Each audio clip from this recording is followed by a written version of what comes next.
Chapter 123. This was the second layer of the demon realm. It happened to be evening, and it looked no different from the 3,000 worlds. The sky was blue, and the clouds in the sky were dyed red by the multicolored light. The scattered islands were distributed on a huge lake. Xiaoshuting, or the lake, was a vast expanse of green. The entrance to the Starfall Sea was located on the largest island in the center of the lake. The entrance was guarded by 3,000 demon soldiers. They looked no different from the cultivators of the Trichiliocosm. 100 of them formed a team, and the leader was a Sky Fae noble. Among these demon soldiers, the one with the lowest cultivation was a third-grade demon cultivator, which was equivalent to a golden core cultivator in the Trichiliocosm. The captains of the 100-man team were all above the spirit severing stage. There were also a dozen or so captains who were already at the peak of the spirit severing stage. They were only one step away from the Dongshu stage. Above them, there was also a huge black claw floating in the air. Its claws were scaly and sharp. Under the sunlight, the scales shone with a black light. Light overflowed, completely sealing off the entrance to the Starfall Sea. The demon soldiers guarding this place seemed to be scattered. They were formed into groups of 100, with one group to the east and one group to the west. They were almost scattered across the entire island. However, if one were to take a closer look, they would realize that there was a pattern to their movements. All the teams were enveloped by the light of the giant black claw, and the ice blade armors on their bodies seemed to be plated with a layer of black. This was completely treating anyone who might come out of this entrance as a mortal enemy that must be killed. But right now, the elite demon soldiers who had set up an inescapable net and were on high alert were all looking at the same place in a trance. They were even a little absent-minded. Some of the demon soldiers even turned their heads to look at the entrance of the Starfall Sea that was still sealed by the black light of the giant claw. Many demon soldiers had the same question in their minds. Did that white-robed man come from the Starfall Sea? On this island, other than the entrance to the Starfall Sea, there were no other entrances. If it came from there, then why didn't the dragon claw magic treasure in the sky have any reaction? The demon soldiers looked at each other in dismay.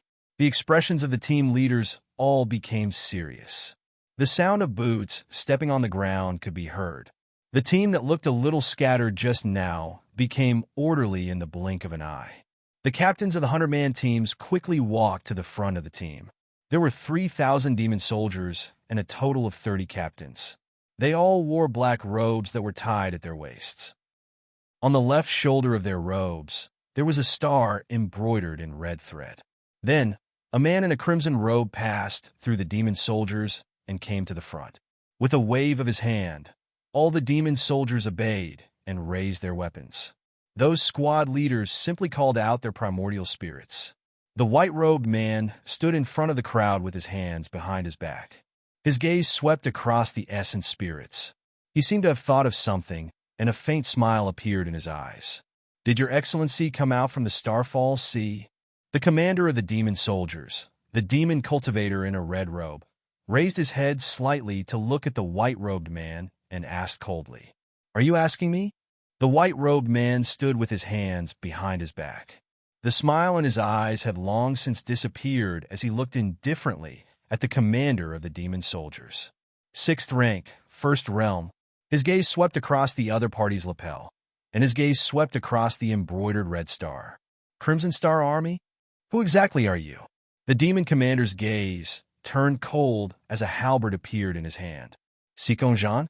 The white-robed man still stood with his hands behind his back and glanced indifferently at the halberd in the other party's hand. The halberd shone with a cold light, and it also flashed with a black light. It looked exceptionally demonic. "He actually gave you the ink frost claw." The white-robed man's lips curled up as he spoke indifferently. Sikong snorted softly. He raised the halberd in his hand and took a step forward. "Since your excellency is unwilling to say who you are, then stay." He was the strongest among the younger generation of the Crimson Fox clan. He had shown exceptional talent in cultivation when he was young. After he became famous, he was taken in as a disciple by a heavenly demon royal powerhouse and cultivated with him for 300 years. Later on, he joined the Crimson Star Army and relied entirely on his own strength to climb to the position of commander of the Crimson Star Army. Sikong Jean narrowed his eyes slightly as he looked at the white-robed man. The other party could appear in front of his team without a sound. He was obviously very strong. However, he was not afraid. In his eyes, there was no such thing as fear. Moreover, the white-robed man's control of spirit chi was clearly not as strong as he wished. It was unknown if he was injured or if there was a problem with his cultivation. Sikong Jean kept feeling that the spirit chi around the other party was a little strange. It was sometimes strong and sometimes weak, like a tide. Therefore, even if the other party was strong, he could not be that strong. The white-robed man chuckled. "Are you issuing a challenge to me?" He curled his lips and took a step back with his hands behind his back. "That's right." Sikong Jean raised the halberd in his hand again and said sternly, "I was ordered to guard this place. Anyone who comes out of the Starfall Sea will be killed without mercy." "Oh." The white-robed man's gaze turned cold. He muttered and repeated Sikong Jean's words. "Kill without mercy. It's really hard. Will die." He had not done anything yet. On the small island, all the demon soldiers felt a chill as it attacked them from all directions. The Golden Core demonic soldiers with lower cultivation bases were frozen stiff in an instant. Golden Core demon cultivators did not fear heat or cold at all, but that chill seemed to be able to penetrate deep into their bones. Even their bones were cold to the point of aching. It's snowing?" someone exclaimed softly. In the sky that was still considered clear a moment ago, large snowflakes suddenly appeared and fluttered down. This small island was in the second layer of heaven. This place was notoriously hot. There was almost no winter here, and it was even more impossible for snow to fall. On the small island, the 3,000 demon soldiers did not feel anything, but those squad leaders and Sikong Jean all looked at the white-robed man in horror. The other party was still standing with his hands behind his back, as if he was taking a leisurely stroll. Besides his slightly cold expression, there was no change from before. However, when the other party was angry, snow fell from the clear sky. This was clearly Clang. It was unknown whose weapon was the first to fall to the ground. This seemed to be the beginning. Clank, clank, clank sounds began to incessantly reverberate throughout the small island. Those primordial spirits that had already been summoned by their masters all shrunk back. Although they did not flee back into their master's spirit seas, they still hid behind them. Sikong Jean clenched the halberd in his hand, his face alternating between green and white as he looked at the white-robed man. His throat tightened, and his lips were so dry that they were numb. Your Excellency is... He was ordered to guard the entrance and not let anyone enter or leave. However, the person who sent him here never told him what kind of person he would be facing. From the moment Sikong Jean entered the Crimson Star Army, he had already disregarded life and death. Indeed, he had never known what fear felt like. Just now, he even dared to challenge the white-robed man. However, now he only felt that his legs were somewhat weak. The other party had clearly not made a move, but a strong pressure had already descended along with the snowflakes, pressing him until he could not breathe. However, didn't they say that the other party was seriously injured and fell into the Starfall Sea, his life and death unknown? Now, they were only waiting for the Demon Monarch command to reappear. The various forces of the 9 heavens of the demon realm would be reshuffled, and a new Demon Monarch would be chosen to lead the demon realm to new glory. Would it not be like the one now, who was obviously very powerful, but always ruled without doing anything and never cared much about the affairs of the various races of the demon realm? Sikong Jean opened his mouth again and looked up at the white-robed man in a daze. His heart was filled with fear and panic, as well as a bit of indignation. As his master said, the demon realm should be the strongest in the 3 realms. However, the person in front of him did not let the demon realm have the glory it should have had. He should have given it up long ago. "Master has ordered." A squad leader suddenly shouted, "Anyone who leaves the Starfall Sea is to be killed without mercy. Charge!" After the squad leader finished speaking, He led his 100-man squad and ferociously rushed towards the white-robed man. Although the demon soldiers in the squad were afraid, they did not dare to disobey the squad leader's orders. Some of them had already dropped their weapons on the ground. At this time, they also hurriedly picked them up and rushed forward with the others. The white-robed man was Yun Qingyan. He stood in place, not moving his feet, and his right hand casually drew in the air. A silver light flashed, and spiritual energy surged out from his fingertips. "Quick!" Sikong Zhan, who was still a bit stunned, suddenly shouted, "Quickly retreat!" As he shouted, he clenched his halberd and rushed towards the squad under his command like a gust of wind. Sikong Zhan was born tall, and the halberd was even taller than him. After he poured his spiritual energy into it, he waved it around like a huge windmill. In a flash, he rushed in front of the squad. The halberd danced wildly, wanting to block Yun Qingyan's attack for his subordinates. In the chaos, people vaguely heard a cold laugh. Nobody saw what Yun Qingyan had done. The demon soldiers only saw the young commander, who was usually the most powerful and favored by their master, being picked up like a chick. With a muffled bang, Sikong Zhan was heavily thrown to the side. Ugh! Sikong Zhan groaned and spat out a large mouthful of blood. His blood sprayed on the halberd. The halberd that was just shining with a cold light was dyed with blood and became even more strange. Let them go. Sikong Zhan grabbed the halberd and stood up shakily. His whole body felt like it had been crushed, especially his chest. It felt like it had been heavily hammered by a huge rock. It was so painful that even breathing became difficult. His throat was sweet and salty, as if he would spit out another mouthful of blood at any time. Even so, Sikong Zhan still clenched his teeth and forcefully grasped the halberd in his hand. He pushed the halberd against the ground and jumped up, suddenly pouncing towards the white-robed man who was calmly standing in midair. With another muffled bang, Sikong Zhan was heavily thrown to the side again. This time, his injuries were even more serious. He lay on the ground and didn't move for a long time. At this time, the squad of 100 demon soldiers had only rushed out less than 300 feet. They didn't even have time to launch the first wave of attacks. The remaining 2,000 or so demon soldiers on the island heard a loud boom, and spiritual energy lights soared into the sky. In the air, there seemed to be the clanging of weapons colliding. There were also the whistling sounds of blades slicing through the air. But all of this returned to tranquility in the blink of an eye. No one had time to figure out what had happened. The island suddenly became incomparably quiet. The remaining 2,000 or so demon soldiers, along with their squad leader, subconsciously held their breaths. Where were the 100 comrades who had just charged out? And where was their squad leader, who was already at the 7th stage of the spirit-severing realm? Where did they go? A chill even more terrifying than before rose up from the backs of every demon soldier. Right in front of them, their comrades who had been with them day and night, who had clearly spoken to them today, had all disappeared completely in an instant.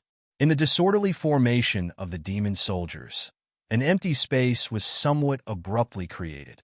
The huge black claw in the sky finally reacted a little. Yun Qingyan raised his eyes and glanced at the black frost claw.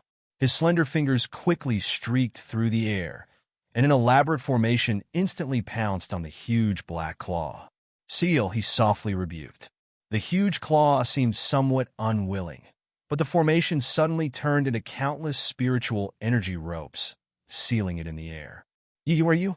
Lying on the ground, Sikong Zhan's teeth lightly chattered twice, and he raised his head with difficulty. He was originally quite handsome, and he had always been quite popular with the female cultivators of the demon realm. At this moment, his handsome face was mixed with blood and mud. His originally tied-up hair was messy and stained with a lot of dust. He looked extremely miserable. He didn't have the slightest bit of the young and promising commander of the Red Star Army. Sikong Zhan exhaled heavily and spat out a mouthful of blood. The other party had actually so casually bound the clan's treasure that his master had given him in the air. How did this person look like he was injured? He was clearly more terrifying than before. No, he had to find a way to tell his master about this. Or else, Yun Qingyan reached out and lightly touched his forehead, opening his mouth to interrupt Sikong Zhan's thoughts. Do you still want to attack? As he spoke, he reached out and pointed at the demon soldiers. Clang, clang, clang. The sound of weapons falling to the ground became more frequent. The demon soldiers weren't afraid of death, but under the powerful pressure from Yun Qingyan's body, they had already faintly guessed who this person in front of them was. Moreover, the other party was too strong. In an instant, he had destroyed an entire 100-man squad, including a demon cultivator at the spirit-severing 8th level. Such terrifying combat power made the remaining demon soldiers unable to even raise the strength to resist, and they had already completely lost their will to fight. Some of the more timid demon soldiers trembled and were about to kneel down. Their weapons instantly fell to the ground, and the primordial spirit that represented their master's temperament simply hid back in the spirit sea this time. Needless to say, even their commander had been shocked by the other party. Sikong Zhan lay on the ground with a pale face, staring at Yun Qingyan in a daze. The other party's white robe was blowing fiercely in the wind, and he was looking down at him with a cold expression. Was this the true master of the demon realm? He thought with some fear. From the moment he appeared, the other party didn't even move his feet. He only raised his hand a few times, and the Red Star Army was so scared that they completely lost their ability to fight. They were one of the 7 elite armies of the 2nd level of heaven. Since you're not fighting, Yun Qingyan looked around lazily. You guys, give him all the spirit stones you have. As he spoke, he pointed at Sikong Zhan. No one knew what he was going to do, but this wasn't a difficult task, and it wouldn't even make people feel humiliated. Those demon soldiers only hesitated for a moment, and then immediately acted. Every demon soldier in the 100-man squad pooled their spirit stones together and gave them to their squad leader. The remaining 29 squad leaders sent out another person to gather all the spirit stones together, and finally put them all into a brocade pouch, carefully carrying it to Sikong Zhan, who was lying on the ground. How many? Yun Qingyan asked again. Sir. That squad leader was also a demon cultivator at the great circle of the spirit-severing stage.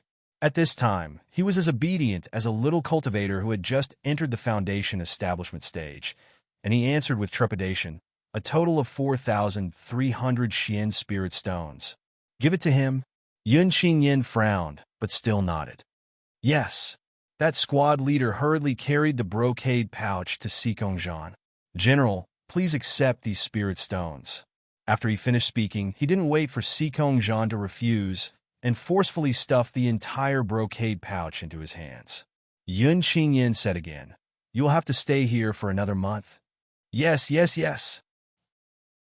That squad leader hurriedly knelt on one knee, not daring to raise his head, and respectfully replied, "We will definitely obediently stay on this island, and won't dare to go anywhere." Yun Qingyan chuckled. I have no interest in slaughtering, and similarly, I have no interest in commanding the Crimson Star Army.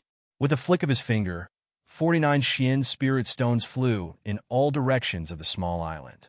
The small island lightly shook, and spirit energy shot into the sky, completely sealing off this place in an instant. As for you, Yun Qingyan finally looked at Sikong Zhan. Who is Sikong Xing to you? Sikong Zhan shook and raised his head with some difficulty to look at Yun Qingyan. After hesitating for a moment, he still said hoarsely, "Clan sister. I heard that you left home in a fit of anger when you were young because the one engaged to Sikong Xing was your eldest brother. Not you? Why not you?" Yun Qingyan asked again. Sikong Zhan stilled. He really hadn't thought that this high and mighty man would know the gossip of a small person like him. He thought of the red-clothed girl's bright smile, and then thought of how his eldest brother relied on his mother's clan to run amok and act extravagantly. Sikong Zhan's hand pressed on the ground suddenly exerted force and sank deep into the earth. He was seriously injured now, and although he wasn't dead yet, it was only because the other had been merciful and didn't want to take his life. Only he knew that his spirit sea had been shattered, and even with starlight, it would be difficult to repair it. From now on, it would be difficult for his cultivation to improve, and it was hard to say if he could even maintain his current realm. In the past, he had great ambitions and thought that one day he would be stronger than his half-brother. In the future, he would definitely break this engagement and not let his clan sister fall into the hands of his elder brother.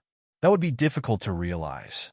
You have a righteous nature, and you are a rare genius of the Crimson Fox clan. I will give you a chance. After Yun Qingyan finished speaking, he waved his sleeve again.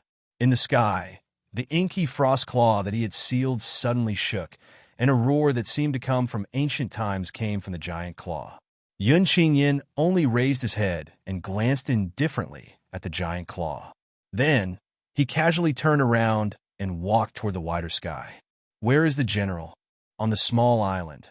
The demon soldiers who finally relaxed after Yun Qingyan's figure disappeared completely suddenly looked at each other. Their general, who had been so badly injured, had actually disappeared. Was he thrown into the Starfall Sea? Someone murmured. It seems so. Another person looked at the place where Sikong Zhan had been lying. There was still a puddle of blood mixed with the earth, and there were also traces left by Sikong Zhan's hand. That person, a demon soldier, stood in front of his squad leader and quietly looked at the place where Yun Qingyan had disappeared. The other party had clearly left, but he still didn't dare to look at that place. It was as if the white-robed man would return and reappear in front of them if they stared for too long. That person who is, shut up. Before the demon soldier could finish his words, he was sternly scolded by his squad leader. You are forbidden to mention this person, even behind his back.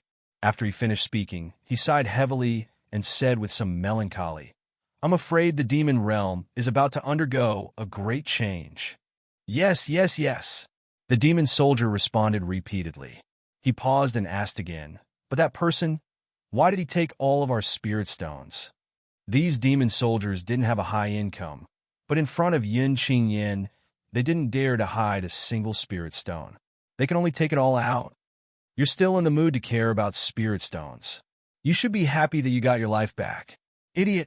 The squad leader was so angry that he knocked his subordinate's head heavily. Silence reigned on the small island. The setting sun sank below the horizon with the last touch of sunset. The stars slowly peeked out, and starlight sprinkled down, covering the entire demon realm. Everything seemed to be no different from normal. However, some people knew that some things had changed. In the Starfall Sea, on a hill not far from the forest that absorbed spiritual power, Sikong Xing was anxiously pacing back and forth. Xing. Su Junmo was dizzy from her pacing.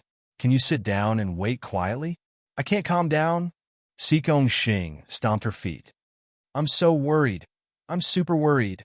She jumped in front of Su Junmo as she spoke. We shouldn't have let Meng Qi take the risk alone. I'm really worried. I'm going crazy. Instead of waiting here, it's better to go in with her. Regardless of life or death, at least I'll be happy. Sikong Xing paused and muttered. After the enchantment in the apricot forest, I clearly swore that I would never let Meng Qi take the risk alone again. What's that? Chu Tianfeng, who had chosen a place where he could almost see the entire forest, stared unblinkingly in the direction of the forest. He suddenly asked, Did you see that just now? Something seemed to have fallen into the forest. Xiuzhe, Qin Xiuma, who was standing next to him, said, It fell into the middle of the forest. Heavens! Sikong Xing hurriedly ran to the two and looked at the forest with them. A person suddenly falling in? Will it affect Meng Qi? The forest was already very strange. Such a big movement. Would it really affect Meng Qi? Everyone became serious and turned to look at Xue Qingxian. Meng Qi is fine now. Xue Qingxian opened his palm, and there was a small piece of green jade in his palm. The green jade was half in the shape of the 8 trigrams, and the other half was in Meng Qi's hand. That was a treasure passed down from their Xue family 10,000 years ago. If the two each held half, they could sense each other's presence. This talisman was more powerful than the talisman he and Xue Jinwen used to communicate with each other. When necessary, Xue Jinwen could even use it to send herself directly to Meng Qi's side. Sikong Xing had just released a breath and then became nervous again. Then the person who fell in, is he an enemy or a Xiuzhe? Did he fall in himself? Or Did he go in on purpose? Is he very strong? Too fast and too far. Qin Xiaoma shook his head. I can't sense the other's cultivation. His hand that was hanging at his side clenched, and his life-bond sword swayed lightly. His tone sounded calm, but the sword had already betrayed its master's feelings. Do you have to be so shocked? Only Ji Wujiang was sitting comfortably against a large rock. Meng Qi is not so weak. He raised the corner of his lips and smiled lazily. This girl is smart. She won't die so easily.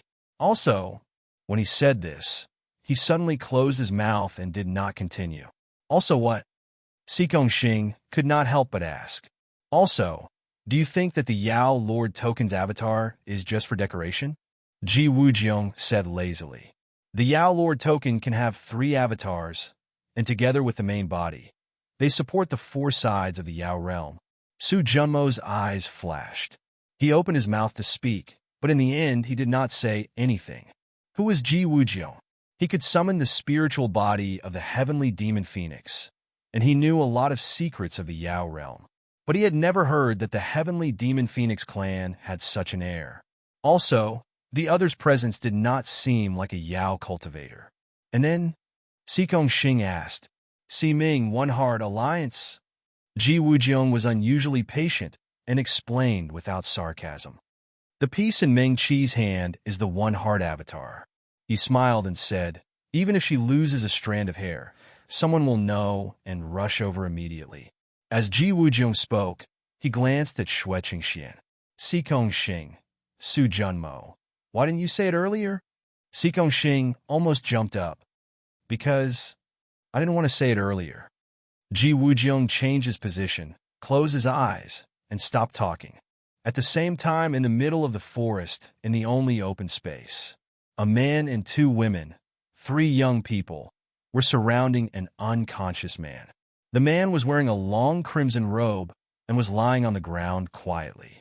Even though he was unconscious, his handsome eyebrows were slightly furrowed, as if he was troubled by something. Is a Yao cultivator? One of the young women murmured. But why did he suddenly fall here? As she spoke, she turned to look at the young man standing to the side. The man stood tall, with sharp eyebrows and bright eyes. He was extremely handsome. Beside him, a narrow, life-bound long sword floated steadily in the air. The tip of the sword glinted coldly, as if it would jump up and attack the enemy at any moment. This person was Pei Mufeng. He was about to speak when the rustling of footsteps came from the forest behind him. Someone was walking towards them on the fallen leaves, and the person was getting closer and closer. Pei Mufeng hurriedly made a shushing gesture and held his long sword horizontally in front of his chest, the tip of the sword pointing towards the forest. There, a young woman in a green robe came out from behind a tree so tall that it would take several people to wrap their arms around it. Meng Qi, fellow Taoist. Pei Mufeng was extremely surprised. His lips subconsciously curled up as he stared in disbelief at the unscathed woman in front of him. Chapter 124. The girl in the green robe who came out from behind the tree was Meng Qi. After leaving the forest, she let out a sigh of relief. It wasn't a long journey, and she didn't encounter any danger. The jade pendant Yun Qingyan gave her was tied to her wrist with a silk thread. She held it in her hand, and it was already warm from holding it. However, after entering the forest, the entire forest was silent. Not to mention the chirping of insects and birds. There wasn't even the rustling of leaves in the wind. The entire forest was quiet, as if she had arrived at a silent and lifeless place. That feeling wasn't any more reassuring than walking in a bloody storm. Instead, it felt like she was in a barren land. Perhaps because of the jade pendant, the spiritual aura wasn't devoured. However, Meng Qi still felt that her emotions were stagnant.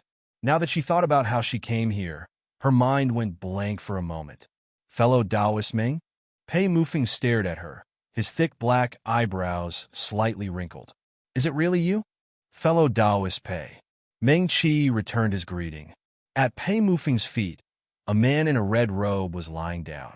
Meng Qi tilted her head slightly and saw a woman kneeling on the ground with her back facing her. Her pink robe was fluttering in the wind, and her robe was covered with a layer of light gauze. Her long black hair was tied up in a bun on top of her head, most of it still draped over her shoulders. There were 3 pearl hairpins in the bun. The woman had a slender figure, and her clothes were spotless. It was as if the Starfall Sea, a dangerous place, was just a place for her to go for an outing in the warm weather. In comparison, Xue Jinwen, who was beside her, was in a much worse state. Her red robe was torn in several places, and there were dark marks on her shoulders.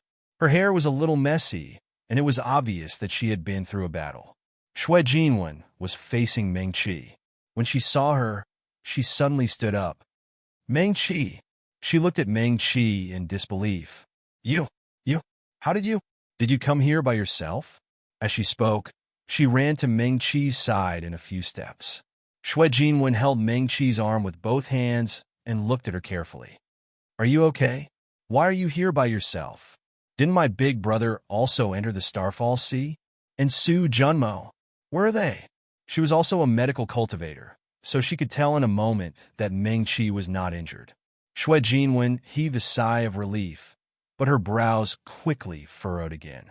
She asked, Why did you come here by yourself? Where are my big brother and the others? I'll explain it to you when we get out. Meng Qi smiled at her. Meng Qi.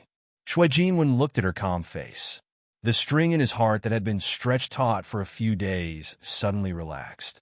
She exhaled, stretched out her arms to hug Meng Qi, and rested her chin on her shoulder. You actually came?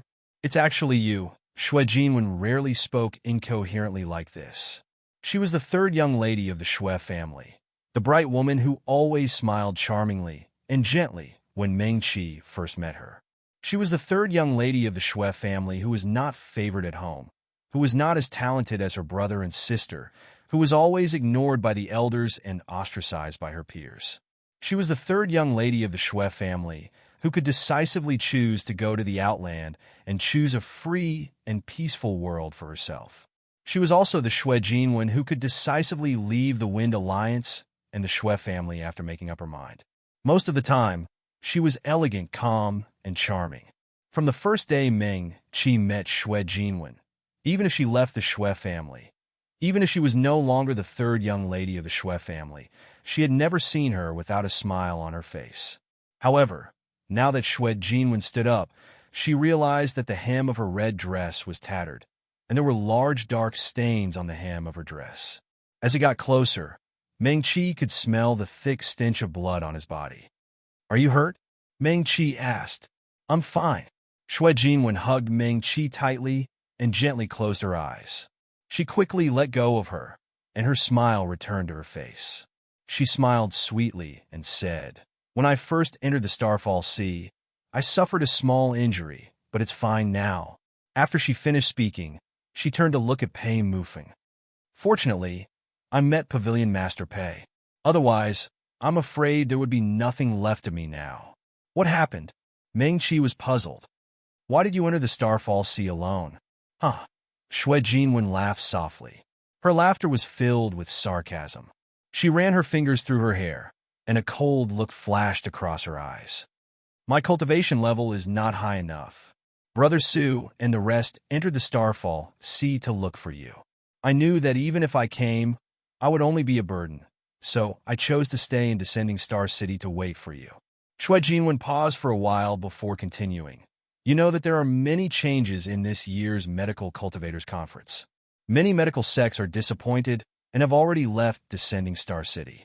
However, the top 10 sects, including the Wind sect, have not left. She looked into Meng Qi's eyes and continued. After you and Ji Wujiong disappeared, many medical cultivators who stayed in Descending Star City helped to look for you. After they found out that you entered the Starfall Sea, many sects expressed their willingness to form teams to search for you. Meng Qi nodded. The Starfall Sea is a famous dangerous place in the 3,000 worlds. Legend has it that anyone below the spirit-severing stage who enters will die. Xue Jinwen smiled. Originally, the Wind Alliance was prepared to send the peak insightful Emptiness Realm cultivators out. However, At that moment, some unfamiliar cultivators suddenly came and said that they suspected you of colluding with the demon world. Meng Qi was stunned. This was something that she did not expect. The demon world? She was stunned for a while before she reacted quickly. Is it Ji Wujiang? Yes. Shui Jinwen nodded. Those cultivators said that they have evidence that Ji Wujiang is from the Ji family of the demon world. The Ji family of the demon world. Meng Qi nodded. She wanted to tell Shui Jinwen that there were good people in the demon world too. For example, the master of the demon residence that Yun Qingyan mentioned previously was allied with the demon world. After thinking for a while, Meng Qi did not say anything. After all, she trusted Yun Qingyan, but other people might not. Although the three realms were on good terms with the demon world now, they had experienced many fierce battles in the past. The sect that came to us is the strongest sword sect in the Western lands. Shui Jinwen said again. Is it Broken Sky City? Pei Mufeng asked. Yes. Shui Jinwen nodded. Yes. Pei Mufeng responded and did not say anything else. He knew more about sword cultivators than Meng Qi and Shui Jinwen. Broken Sky City is a very magical sect in the Western lands. Shui Jinwen said, unlike other sects that are usually outside the city, their sect is a city, and they choose to enter the world to cultivate. This time, there are disciples from Broken Sky City who participated in the barrier trial this time and luckily survived to the end. Meng Qi was stunned and asked, is Broken Sky City's sword formation very powerful? Yes. Pei Mufeng responded again. If the disciples of Broken Sky City fight alone, their combat power is not strong.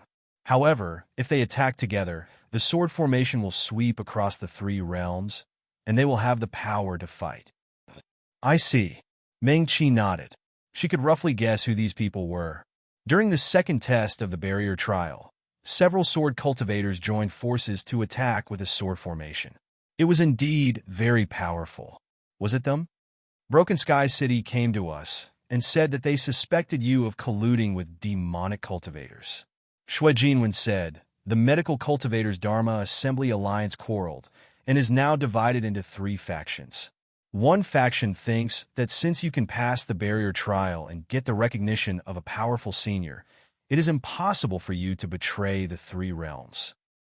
One faction thinks that the apricot forest has existed for tens of thousands of years, and the remnant will of the senior has weakened and can't consider too much at all. They were also deceived by you. They advocate to take back the benefits you obtained from the barrier trial and let the Medical Cultivators Dharma Assembly Alliance redistribute them. There are also some who choose to be neutral. Shui Jinwen sighed softly. I have never seen the 10 major sects and the elders of the Dharma Assembly Alliance arguing so fiercely. Meng Qi was speechless. I understand. She nodded. Thank you, Sister Shui. There is no hurry. It is not too late to talk about this after we leave here. No, Meng Qi. Shui Jinwen shook her head. This forest is very strange. No one knows what will happen next. I'll tell you everything I know first. If we get separated or something happens to you, you can be prepared when you leave the Starfall Sea. Shui Jinwen took a deep breath. Without waiting for Meng Qi to speak again, she continued, those sects that support you are mostly sects like the Songhai Academy. Although they are also one of the 10 major sects of medical cultivators, the medical cultivators in the southern land are weak. Their words carry little weight, so what they say is useless. So in the end, there were no insightful emptiness realm experts in the team that entered the Starfall Sea to look for you. Shui Jinwen pursed her lips. My elder brother quarreled with my father and the elders. They almost fell out with each other. In the end, they were able to enter the Starfall Sea. However, I promised to let him bring the family's treasure to you, but I couldn't give it to him in the end. Meng Qi was speechless. Then why are you in the Starfall Sea, Sister Shui? She asked. I was thrown in by someone. Shui Jinwen smiled at Meng Qi. Don't worry. Sister Shui is very clear about her own cultivation. She knows that she will only be a burden if she comes in. Thrown in by someone? Meng Qi was stunned. That's right. Shui Jinwen nodded again. After fellow Daoist Su and my elder brother entered the Starfall Sea, the people from Broken Sky City still stayed in Fallen Star City. They said that since they were here, they could learn from the Fallen Star Pavilion. Meng Qi heard this and looked at Pei Mufeng. Xue Jinwen should have already told him about this. Pei Mufeng nodded slightly at her, indicating that he knew. Pavilion Master Pei entered the Starfall Sea for 10 years because of that promise.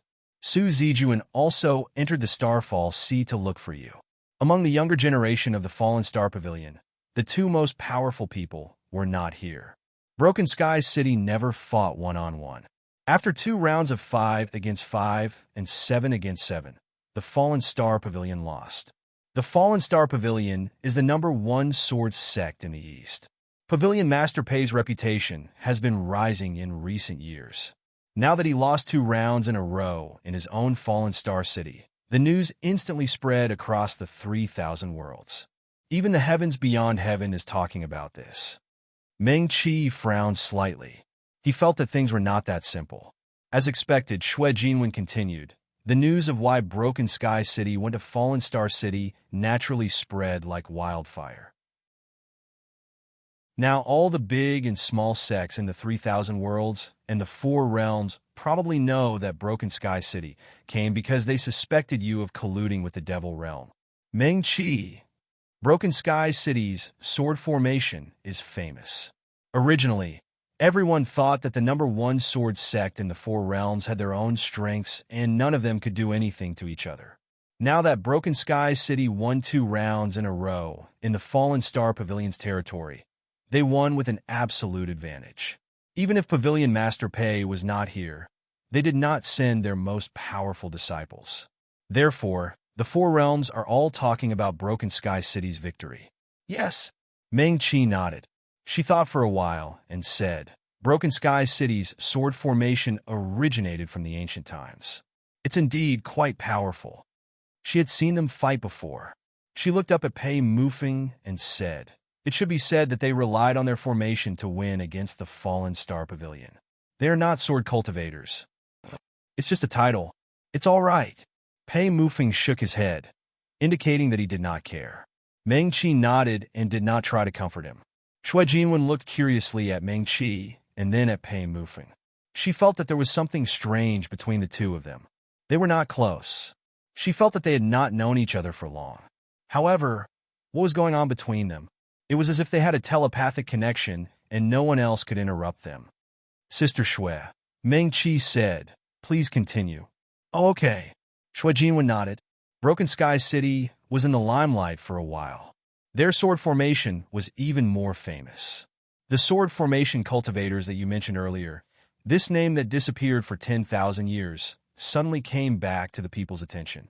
I don't know where the rumors came from, but they said that you stole Broken Sky City's sword formation. The reason why they went to such lengths to find Fallen Star Pavilion was because they found out that you knew their unique sword formation during the Grand Tournament. They wanted to retrieve their lost item from you. I didn't steal it. Meng Qi shook his head. Of course I know. Xue Jinwen reached out and pinched Meng Qi's face. Your good friends are all in the Starfall Sea. There is no one to defend you at all. In addition, Broken Sky City showed evidence that Ji Wujian was from the Devil Realm. Now, the rumors in the Trichiliacosm are getting more and more intense. Some people are even saying that you stole Broken Sky City sword formation to give it to Ji Wujian to show your loyalty to the Devil Realm. She sighed softly. With a few things coming together, those medical cultivator sects that were originally neutral gradually changed sides and began to support the decision of the Alliance elders. They advocated to take away the benefits you obtained from the Grand Tournament first and make a decision after finding out the truth. After all, the Devil Realm has always been our mortal enemy, especially to medical cultivators. Thousands of years ago, they massacred 2 of the 12 major sections. None of the sects were spared, and their inheritance was cut off. This has always been a thorn in the Alliance's heart. I understand. Meng Qi nodded. Thank you, Sister Xue. She cupped her fists and bowed to Xue Jinwen. You don't have to do that. Xue Jinwen quickly reached out to support Meng Qi. Actually, with my big brother and fellow Daoisu around, you will know about this sooner or later. Now that it has spread throughout the Trichiliacosm, everyone in the heavens beyond heaven is talking about it. Meng Qi. She hesitated, If it weren't for the danger in the Starfall Sea, I would advise you to stay here and not go out for the time being. No matter how arrogant they won't dare to enter the Starfall Sea to look for people. Yes, Meng Qi nodded. Let's leave this forest first. As she spoke, she looked past the other party and looked at the pink-clothed woman who had been kneeling on the ground with her back facing her. Xue Jinwen could say these things in front of this person. On one hand, it had already spread throughout the tracheocosm, so there was nothing to hide. On the other hand, she probably trusted this pink-clothed woman. Meng Qi thought for a moment and said, "This forest is a little strange. It can absorb spirit qi. We found a way to come in, but only 3 people can go together at a time, so I came in by myself." Meng Qi said and asked, "This is Meng Qi." Xue Jinwen glanced at her and said softly, "That's Lu Qingran." Meng Qi. Lu Qingran. When she suddenly heard this name, she was a little absent-minded, as if the last time they met was a lifetime ago. However, when she thought about it, it was actually not the case. Meng Qi had seen her former senior sister in the apricot forest barrier. At that time, she was still with Ji Wujiong. Later, in the chaos, she was dragged into the barrier by Ji Wujiong. After that, she never saw Lu Qingran again. As soon as Xue Jinwen spoke, the pink-clothed woman who was kneeling there finally moved. Her body seemed to stiffen again, and then she slowly stood up. Junior sister Meng Qi. Lu Qingran turned around. Even since Cool Breeze Valley, they had been experiencing all kinds of changes. Lu Qingran still looked incomparably beautiful. Her skin was fair and delicate. 3 exquisite pearl hairpins were inserted into her hair, bun diagonally. The bright and lovely pearls hung down, making her black hair look even more like clouds. 2 finger-sized pearls hung on her small earlobes. They were round and exuded a soft light. At first glance, one could tell that they were not ordinary. Cool Breeze Valley is a thing of the past. Meng Qi returned a salute and said politely, "I don't deserve to be called junior sister. Fellow Taoist Lu, long time no see." Lu Qingran's face turned crimson. She opened her mouth and quickly glanced at Meng Qi, murmuring, "Master Meng, fellow Taoist Meng." It seemed that calling Meng Qi fellow Taoist Meng Qi made her very uncomfortable. Lu Qingran's face turned even redder. She paused a bit awkwardly, then murmured, "I know that person is Ji Wujiong. He's not a good person. He must have coerced you. I also told the elders of the Alliance." Earlier, Lu Qingran blushed when she said this. She quickly turned her head, not daring to meet Meng Qi's clear eyes. Lu Qingran took a deep breath, trying to calm herself down a bit.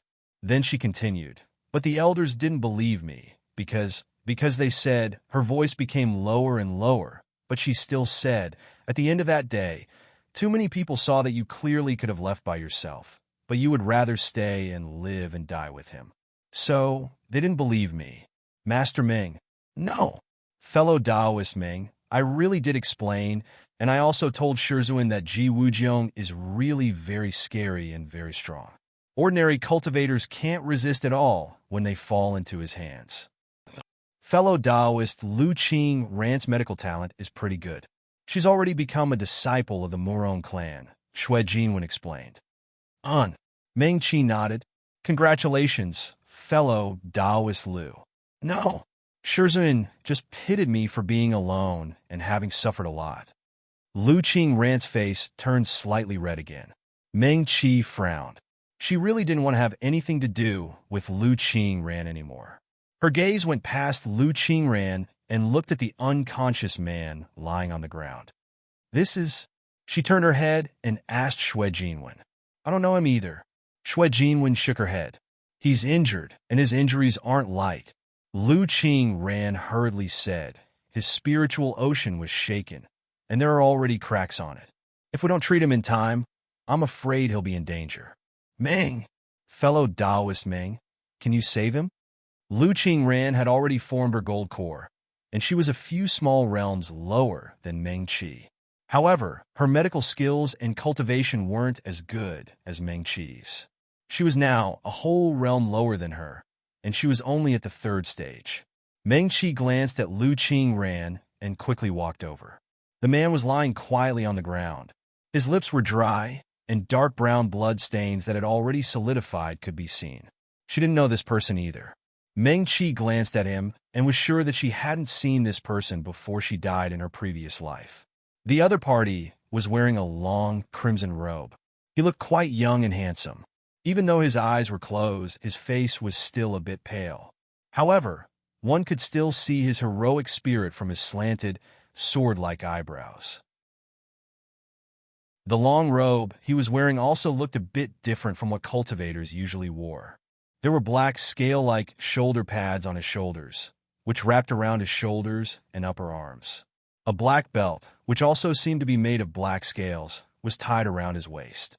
Meng Qi tilted her head slightly and glanced at Lu Qingran, who had a worried expression on her face. Was he another one of Lu Qingran's suitors? She pondered for a moment, then half knelt down and pressed her fingers on the other party's wrist. Meng Qi's fingertips flashed with spiritual aura and entered the other party's body. A demonic cultivator? He's indeed a demonic cultivator. Lu Qingran stammered, her cheeks turning red again.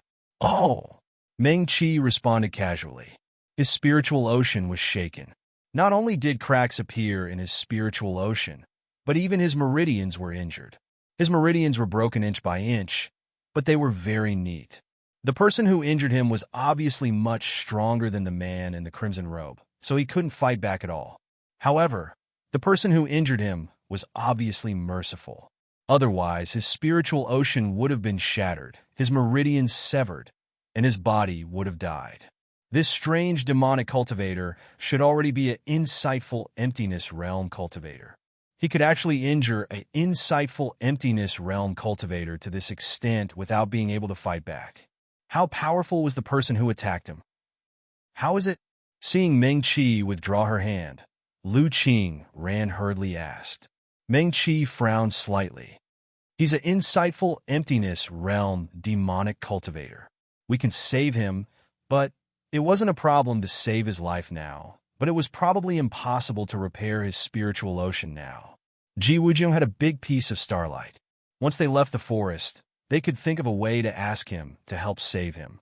Before Meng Qi could say anything else, Lu Qingran said somewhat anxiously, But even if he's a demonic cultivator, we can't just leave him to die. Junior Marshal Sister Meng. Fellow Taoist Meng. I beg you to save him, okay? She said again. If he's seriously injured and stays here alone, he'll definitely die. Meng Qi's eyes flickered slightly, and she looked up at Lu Qingran. There were some things that she really wanted to forget. Now that she saw Lu Qingran's anxious and worried face, all the grievances, love, and hatred from her previous life surged into her heart. Oh! Meng Qi's tone was indifferent, and her gaze was much more indifferent than before. We can save him, she said, but I'll take spirit stones. Huh? Lu Qingran was stunned. She stared blankly at Meng Qi's elegant little face. After they parted ways in Cool Breeze Valley, she would occasionally hear news about her. Especially when they met again in Descending Star City. During the Apricot Forest competition, Meng Qi shone brightly, and her name spread throughout the world. At that time, Lu Qingran was also in the crowd, looking up at Meng Qi with them. She could hear everyone around her talking about Meng Qi. She saw that they were also trying to save Meng Qi. She also constantly heard people saying that the young medical cultivator who was speaking and was very anxious to save him was a very powerful direct disciple of a large sect that Lu Qingran didn't even dare to think about. If all of these were nothing, then later, Lu Qingran even saw with her own eyes that cruel and indifferent Ji Wujiang, who had never compromised or given in to her in the slightest. He actually smiled at Meng Qi like that. Even when Meng Qi said that he owed her money, he just smiled and said, "Got it." During the competition that day, Ji Wujiang summoned an incomparably beautiful and powerful battle spirit. It was said that it was a heavenly demon phoenix. That scene made the entire Apricot Forest silent. Countless people watched helplessly. The black-robed man stood tall, and wherever the pitch-black narrow saber in his hand pointed, It was tyrannical and domineering enough to shock the three realms. Meng Qi, who was dressed in a green robe and looked slender and frail, was standing next to him. The two of them actually looked a little compatible. This was not Lu Qingran's own thoughts. Many people in the apricot forest were talking about it. Meng Qi never left Ji Wujiang, and Ji Wujiang proudly fought for her. There was probably a relationship between the two of them. Although half of Ji Wujiang's face was injured, no one was blind. However, no one was blind. His undamaged face was better looking than most male cultivators, even in the cultivation world where there was no shortage of beauties. Lu Qingran couldn't remember what she was thinking at that time. She just watched the scene quietly. Because she had been looking up for too long, even her neck was a little sore. Then, she quietly listened to the discussions around her. She even heard a female cultivator say, although it was very dangerous, to be able to fight side by side with a powerhouse like Ji Wujiang, to be able to pass the competition's barrier, and to be able to obtain Senior Lin Yan's recognition. I feel that my life is not in vain. Even if I die, I have no regrets. Because CC2 many things happen later. Lu Qingran obtained the favor of the Murong family, one of the four major families of the Wind Alliance, and entered the Murong family. She met two of her former fellow disciples of the Cool Breeze Valley, and they were extremely envious of her. Lu Qingran didn't think much about what happened at the Medical Cultivator Conference. But now, she looked at Meng Qi's familiar face and looked at her slender waist in her green robe. She heard her say, "I want to collect spirit stones." Lu Qingran was in a trance for a moment. Memories flooded her, making her feel a little helpless for a moment. Just like that day in the apricot forest, when she stood in the crowd, listening and watching, she found that everyone's focus had turned to Meng Qi. Even Li Che, the young cultivator who rushed out for her in the beginning and wanted to save her from Ji Wujiang's hands, had a burning gaze in his eyes. All that was left in his eyes was Meng Qi in the competition's barrier in the sky. Lu Qingran swallowed her saliva in a trance. She suddenly rummaged through her storage bag in a fluster. "I only have a few dozen spirit stones." Lu Qingran suddenly remembered that she seemed to have heard someone say that day that Meng Qi always paid with 8th grade or 9th grade spirit stones, and even mystic spirit stones. She only had a few dozen 4th grade or 5th grade spirit stones, so she definitely didn't want them. After all, when they were still in the Cool Breeze Valley, Junior Marshal Sister Meng had already asked for 9th grade spirit stones. Lu Qingran blushed and quickly said, "How many spirit stones do you want? I can write an IOU first. When we leave the Starfall Sea, I'll definitely find a way to pay you back." As soon as she finished speaking, the man lying on the ground suddenly groaned. A cough. The man in the red robe raised his eyelids with some difficulty. His pitch-black eyes looked deeply at Lu Qingran, then slowly turned to Meng Qi's face. I cough. He raised his hand with difficulty and placed it on the black-scaled belt on his waist. Although there was still spiritual energy in his spiritual sea, there were more cracks than before he fainted. If this continued, he was afraid He pursed his dry lips and reluctantly sent a wisp of spiritual energy into his storage pouch. Just like this, all the meridians in his body felt like they were being slashed by a sword. It was so painful that his vision turned black, and it took him a long time to recover. "How are you?" Lu Qingran quickly went around to his other side and knelt down. She reached out and carefully supported his arm. "You're seriously injured. Don't move around." The man took a deep breath. "I have spirit stones. I'll pay." A brocade pouch rolled out of his palm, and he looked deeply at Meng Qi. "Is it enough?" "Fellow Taoist Meng." Lu Qingran quickly helped him hold up the brocade pouch and brought it to Meng Qi. "Look, is this enough?" Chapter 125. Meng Qi's gaze shifted between Lu Qingran and the man lying on the ground. She reached out and took the brocade pouch. 6,000 Xian spirit stones? She was slightly surprised as she looked at the man lying on the ground. Were insightful void Yao cultivators this wealthy? 6,000 Xian spirit stones could be spent so casually. Ugh! The man suddenly groaned again. He quickly clenched his teeth and endured the groaning, but his face was clearly paler than before. Large beads of sweat rolled down his forehead. It looked like he was in great pain. He raised his hand and pressed it against his chest. When he looked at Meng-Chi again, a strange look flashed through his eyes.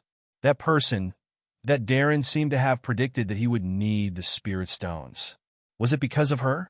How are you? Are you all right? Lu Qing knelt beside the man. Seeing this, she hurriedly took out a handkerchief and carefully wiped the sweat off his forehead. She looked up at Meng-Chi and said somewhat anxiously, "He seems to be in great pain." Amen. Meng-Chi half knelt and looked at Lu Qing with some surprise. When this senior martial sister, Lu Qing, was in Cool Breeze Valley, whether it was her talent in medicine or cultivation, she was the best in the sect and was greatly doted on by the sect master. Just half a year ago, Meng-Chi was still far inferior to her. Now, she had clearly succeeded in forming her gold core, but could only helplessly ask for her help in a panic. She seemed to have no way at all. Meng-Chi narrowed her eyes. Her right hand swiped, and a medicine knife appeared in her hand. She reached out and pulled open the man's lapel, revealing the wound on his chest. There was a very obvious dark red mark on the bronze skin of the man's chest. Ugh! When Meng-Chi reached out and pressed it, the man groaned again. The sweat on his forehead rolled down even faster, and even his lips turned pale. When a cultivator was injured, their internal injuries were mostly severe. Unless their spiritual ocean was shattered, their cultivation would be completely crippled, and their realm would fall back to the Chi disciple stage, or they would only be about the same as a normal person. Otherwise, external injuries wouldn't affect them much. He seems to be in a lot of pain. Meng, fellow Taoist Meng. Lu Qing became even more anxious. She looked up at Meng-Chi, her face full of worry. Why is he in so much pain? As she spoke, she quickly wiped the sweat off the man's forehead. Meng-Chi looked up at the man, then at Lu Qing. She was really surprised. In her memory, this senior martial sister had indeed been entangled with different male cultivators, but she didn't lag behind in terms of cultivation. Lu Qing was originally very talented in medical skills. With the help of many people, she had many fortuitous encounters. In her previous life, before Meng-Chi's death, she had already become a young medical practitioner who was on par with the famous young genius Xue Zichen of the Xue family. His spiritual Qi is damaged and his meridians are broken. His own spiritual Qi is unable to protect his 5 skandhas. In addition, his external injuries are severe. That's why he's in so much pain, Meng-Chi said calmly. As she spoke, she took out a 9-yang pill and stuffed it into the man's mouth. As soon as the pill entered his mouth, a warm feeling flowed down along his broken meridians. The man groaned again. His left hand, which was on the ground beside him, suddenly clenched tightly and stabbed deeply into the ground beside him. Xue Jinwen sat down beside Meng-Chi. This is a 9-yang pill? Meng-Chi nodded. 2 kinds of herbs were added to it. The effect is much better than ordinary yang pills. Yes. Xue Jinwen smiled slightly. This is the pill recipe that my eldest brother improved. She reached out to tuck her hair and said, "It's because of this pill recipe that the elders in the family have high expectations of my eldest brother. They have tacitly approved of his identity as the successor of the family head." Meng-Chi casually said, "Yes. This is also the pill that your eldest brother refined." She said again. Xue Jinwen looked at Lu Qing, who was kneeling opposite her.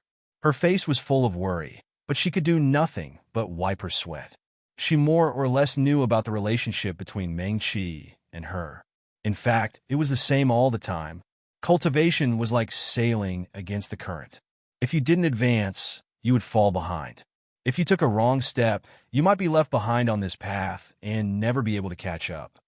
He was injured by a heavy hand. The injury was from the outside to the inside. But obviously, the person who attacked him was merciful. Xue Jinwen said. Otherwise, it wouldn't be difficult for this person to kill him if he could injure a Dongshu cultivator so deeply. Yes. Meng-Chi nodded. As soon as she finished speaking, the man suddenly sat up. He opened his mouth and spat out a big mouthful of blood. The color of the blood was very dark, and the smell was pungent. Be careful. Lu Qing quickly reached out to support him. She patted his back gently with one hand. Are you okay? The man nodded slowly and wiped the blood from the corner of his mouth. Meng Qi took out a silver needle from her storage bag and dipped it in some of the blood the man spat out. When the tip of the needle touched the blood, it immediately turned black and dim. No wonder. Meng Qi nodded thoughtfully. She felt strange just now. This person was a Dongshu cultivator. The cultivation of the 3,000 worlds started from qi refinement, but only after the core formation stage could one barely step into the path of cultivation. After the core formation stage, one could start to refine their natal magic weapons or weapons. However, they had to reach the spirit severing stage to be considered slightly successful. When a demon cultivator reached the spirit severing stage, his primordial spirit would be unparalleled. Most of the cultivators in the 3,000 worlds would cultivate spiritual awareness for their magic weapons during the spirit severing stage. They would be connected to their master's hearts, and their power would be higher. Therefore, no matter which realm a spirit severing cultivator was in, their strength would be greatly improved. Above the spirit severing stage was the Dongshu realm. Dongshu, Dongjin, and then Mahayana. Once the Mahayana stage was completed, one would step into the void and ascend. Dongshu cultivators could be said to have touched the edge of the heavenly Tao with one hand. Their strength, compared to spirit-severing cultivators, could be considered to have a qualitative improvement. Peak nascent soul cultivators might barely be able to rely on the power of their magic weapons to fight with newly advanced spirit-severing cultivators. It wouldn't be strange even if they won. However, even a peak spirit-severing cultivator couldn't win against a Dongshu cultivator. That was the true dividing line of a cultivator's strength. The man in front of her was already a Dongshu cultivator, but he was injured so badly that even external injuries could cause him unbearable pain. Meng Qi felt that it was a little strange just now. Even if a Dongshu cultivator's spiritual sea was damaged, he shouldn't be like this. Now she understood. The blood that the other party spat out also had a bitter medicinal smell in the pungent smell. Although the medicinal smell was faint, it couldn't escape Meng Qi's nose. She reached out and pressed her palm on the other party's chest, sending spiritual energy into the man's body. The spiritual sea of a demon cultivator was somewhat different from that of a cultivator from the 3,000 worlds. There was no obvious boundary. It was more like a vast sea of stars. The man's inner core floated above the starry sky, and the shadow of the stars was reflected above the spiritual sea. A small red, fluffy ball floated in the air, hiding in a ball of bubbles, looking exceptionally cute. Meng Qi looked at it with rapt attention. Red foxes and white foxes were the same, and their tails represented the cultivator's rank. Although the small, fluffy red fox's primordial spirit was curled into a ball, there were only 5 tails. There were indeed 5 tails. Meng Qi withdrew her hand. Although she had already guessed it, she was still a little surprised. She looked at the man calmly. He wasn't really a Dongshu cultivator. Instead, he used medicine to forcibly raise his cultivation from the peak spirit-severing cultivator to the Dongshu cultivator. However, if he was careless, he would go crazy and have no hope of really advancing to the Dongshu cultivator. Since he had already reached the peak spirit-severing cultivator, why was he so eager for quick success? Meng Qi didn't quite understand. What's wrong? Shui Jinwen looked at her slightly frowning eyebrows and asked in a low voice, Is there anything wrong? Meng Qi withdrew her gaze and shook her head. She took a deep look at the man, then took out 2 9-yang pills and handed them to him. If you want to repair your spiritual sea, you have to leave here first. You can repair the spiritual sea? The man looked at her in surprise. You have starlight? We have companions, but I'm not sure if he's willing to let you use it, Meng Qi said and glanced at Lu Qingran again. The man nodded, silently took the pills, and stuffed them into his mouth. He asked, Can we go now? Meng, fellow Taoist Meng, he's so badly injured. Let's let him rest for a while. Lu Qingran said quickly. Meng Qi was speechless. She was a little confused. Once the extravasated blood was gone, the man should have no problem walking. This forest was very strange. It would be dangerous to stay in it for even a moment. Can we go now? Meng Qi didn't care about Lu Qingran and lowered her head to ask the man. Yes. The man pressed his hand to his chest, then slowly stood up with his left hand on the ground. He was very tall. Pei Mufeng was considered tall among male cultivators. The man was about the same height as him when he stood. His facial features were deep, and he was quite handsome. Although his crimson robe was stained with some mud and his expression was a little dim and haggard, he still looked very handsome as he stood there with his slender and straight figure. Lu Qingran quickly stepped forward and naturally held him. Be careful. Thank you. The man nodded slightly at her and pulled his arm out of her hand. Meng Qi glanced at the two of them, then turned to Pei Mufeng and Xue Jinwen and said, I can only take 2 people out at a time, so we have to leave here in 2 separate trips. Why? Before Xue Jinwen could speak, Lu Qingran hurriedly asked, This forest is very strange. It can suck away all things, including the Ling energy of Xiuzhe. Meng Qi explained, We have found a way to pass through the forest, but those 2 must travel with me. What way? Lu Qingran hurriedly asked. Meng Qi looked hesitantly at the people. Xue Jinwen and Pei Mufeng could be trusted. What about Lu Qingran and this unfamiliar man in crimson robes? Anyway, since I can come in, I can take you out. Meng Qi thought, and then said, Everything can wait until we leave this place. As she spoke, she looked around her. This small clearing was almost in the middle of the forest. It was still daytime. The sunlight shone down and cast the shadows of the tall trees on the clearing. There was still no wind here, and no extra sounds. There were no sounds of insects or birds. There wasn't even a blade of grass on the clearing. There was something strange about this forest. Now there are 4 of you.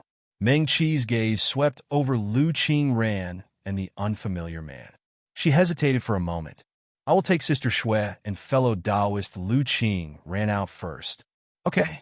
Xue Jinwen nodded. Ah. Lu Qingran stilled. Then she raised her head slightly and looked at the man. But he hasn't recovered yet. If he stays here like this... Junior Sister Meng. No, fellow Taoist Meng, you take him out first. I can stay here. Lu Qingran smiled at Meng Qi as she spoke. I can. I have no problem. Meng Qi. It's okay. The injured man in crimson robes was Sikong Zhan.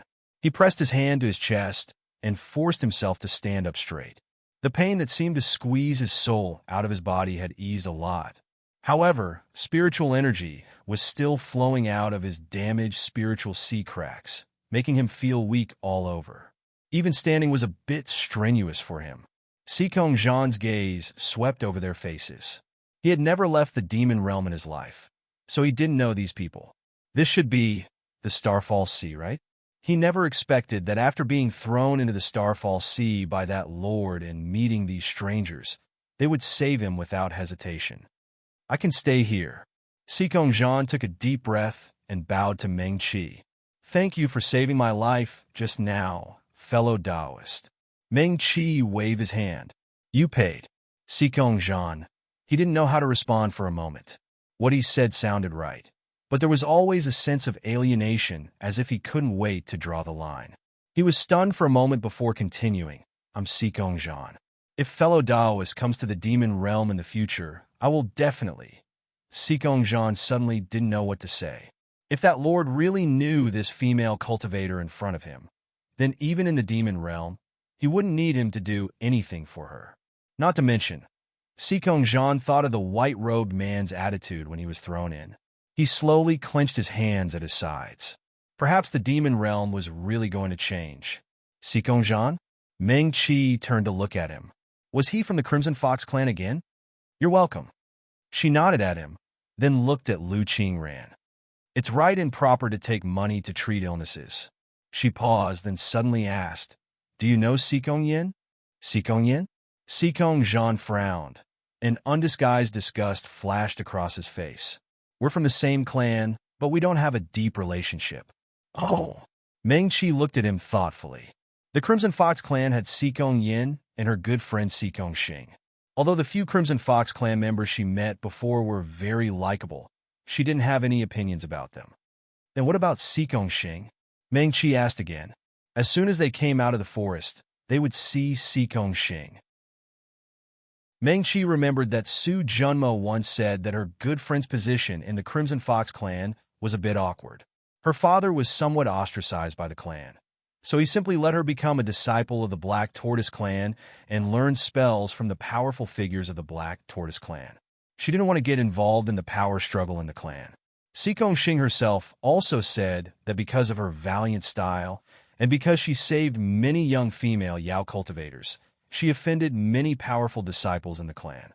She didn't know if the Sikong Zhan was also one of those people that Sikong Xing said bullied the weak. See? Sikong Xing? Sikong Zhan's originally pale face suddenly turned red. He was originally handsome, but after being injured, his face was pale, and he looked a bit haggard. Now that his cheeks had color back, he looked a lot better than before. You know Sikong Xing? He even stuttered a bit when he spoke, and his somewhat dim eyes suddenly brightened. I heard that she went to the 3,000 worlds. Has fellow Taoist seen her? How is she now?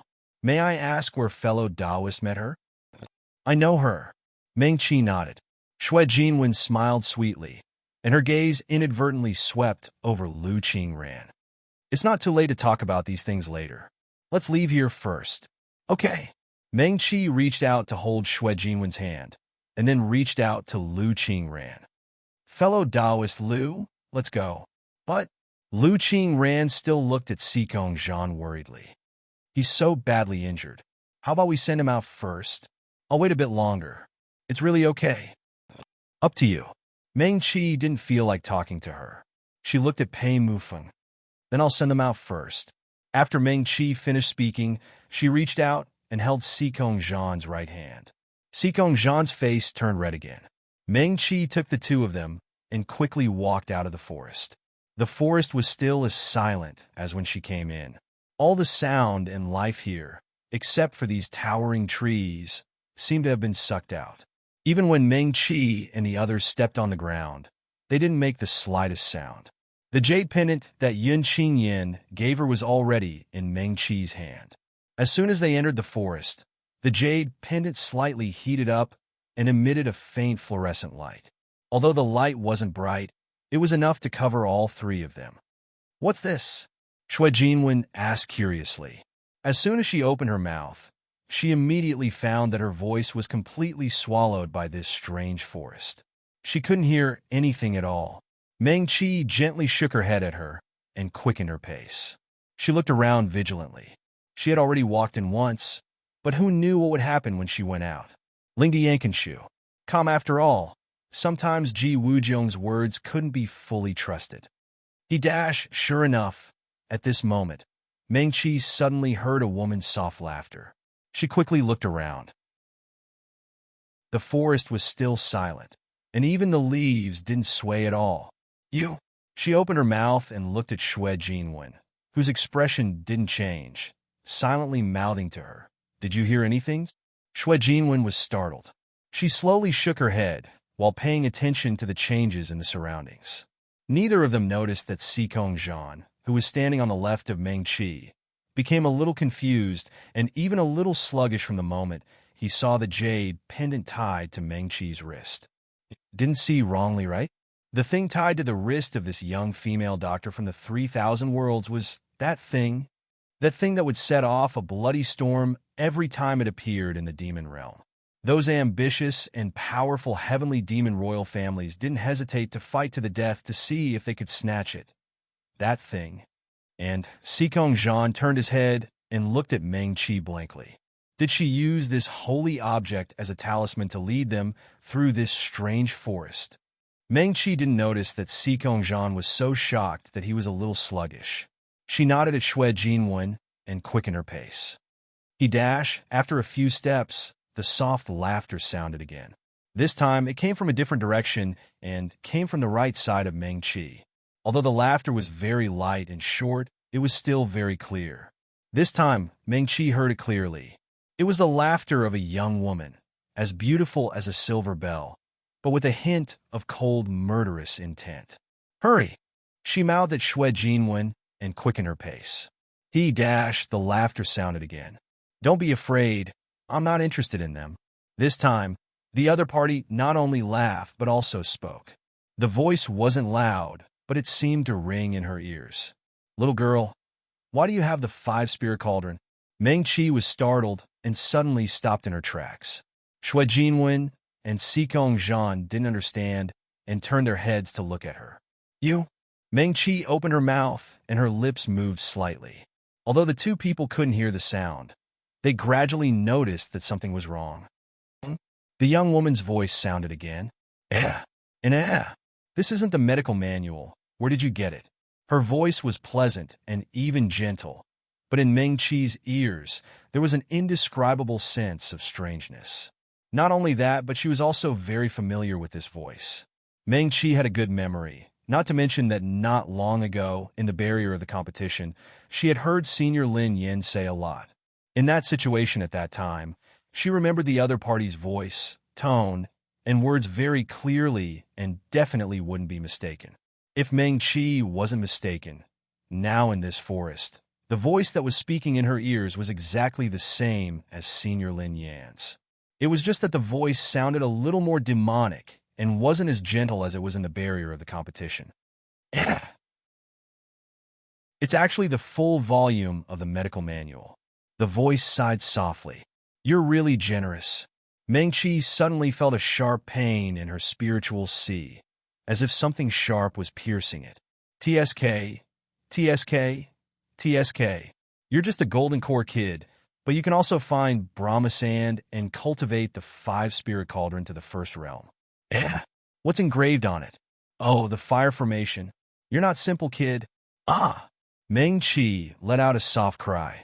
The tingling feeling became more and more obvious.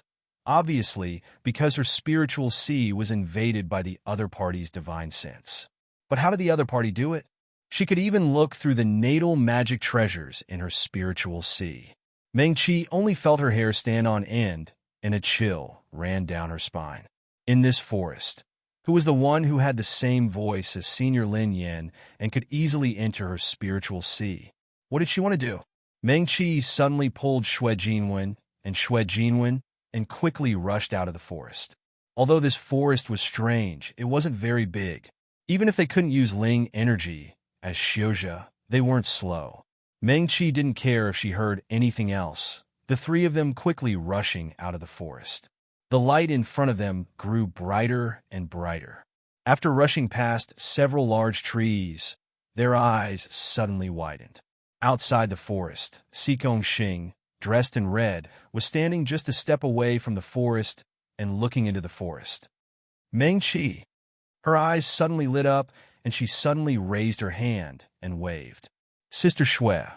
Meng Qi sighed in relief. They didn't stop and rushed out of the forest in one breath before stopping. "Meng Qi." Xikong Xing hurriedly came to greet her. It wasn't just her. Other than Ji Wujiong, the other members of the little team also came to greet her. "You finally came out." Su Junmo sighed in relief. A gust of wind blew by, and he finally felt a chill run down his spine. Meng Qi hadn't been delayed for too long from going in to coming out. He was so nervous his clothes were drenched in sweat. If Meng Qi hadn't come out, he didn't know if he should use his death to atone for his crimes. Xikong Xing released Meng Qi and turned to look at Xikong Zhan. "Didn't you say Pavilion Master Pei was inside?" "This isn't Pavilion Master Pei." You are Xikong Zhan." Meng Qi exhaled and turned to look at the forest. She pressed her lips together and said, "Pavilion Master Pei is still inside. I have to go in again." Meng Qi. Chu Tianfeng couldn't stand it anymore. He strode in front of Meng Qi and reached out to her. "Give me the thing. I'll go this time." Chu Tianfeng stared at Meng Qi without blinking. "Don't worry. I'll return it to you when I come out. I won't take it for myself." He paused for a moment before continuing. "I can swear on my soul." Chapter 126. At this time, Lu Qingran was standing next to Meng Qi, but Chu Tianfeng didn't seem to see her at all. His gaze swept past her face and quickly turned back to Meng Qi's face. "Instead of letting you take the risk again, we can only sit outside and wait. Why don't you let me go this time?" Chu Tianfeng said through gritted teeth. Meng Qi shook her head. "No need." She looked back at the woods, then looked at Xue Jinwen and Lu Qingran. These two obviously didn't hear the voice just now. Who was the person who spoke in the woods? Her voice was the same as that of Senior Lin Yin. She also knew about the five-spirit cauldron and could even spy on her spiritual seat effortlessly. She also knew about Fan Sha and that her five-spirit cauldron was already at the first level. Even if it was a cultivator whose cultivation level was far higher than Meng Qi's, unless it was a top master of the Mahayana realm who cultivated related techniques. Otherwise, it was impossible to spy on these things.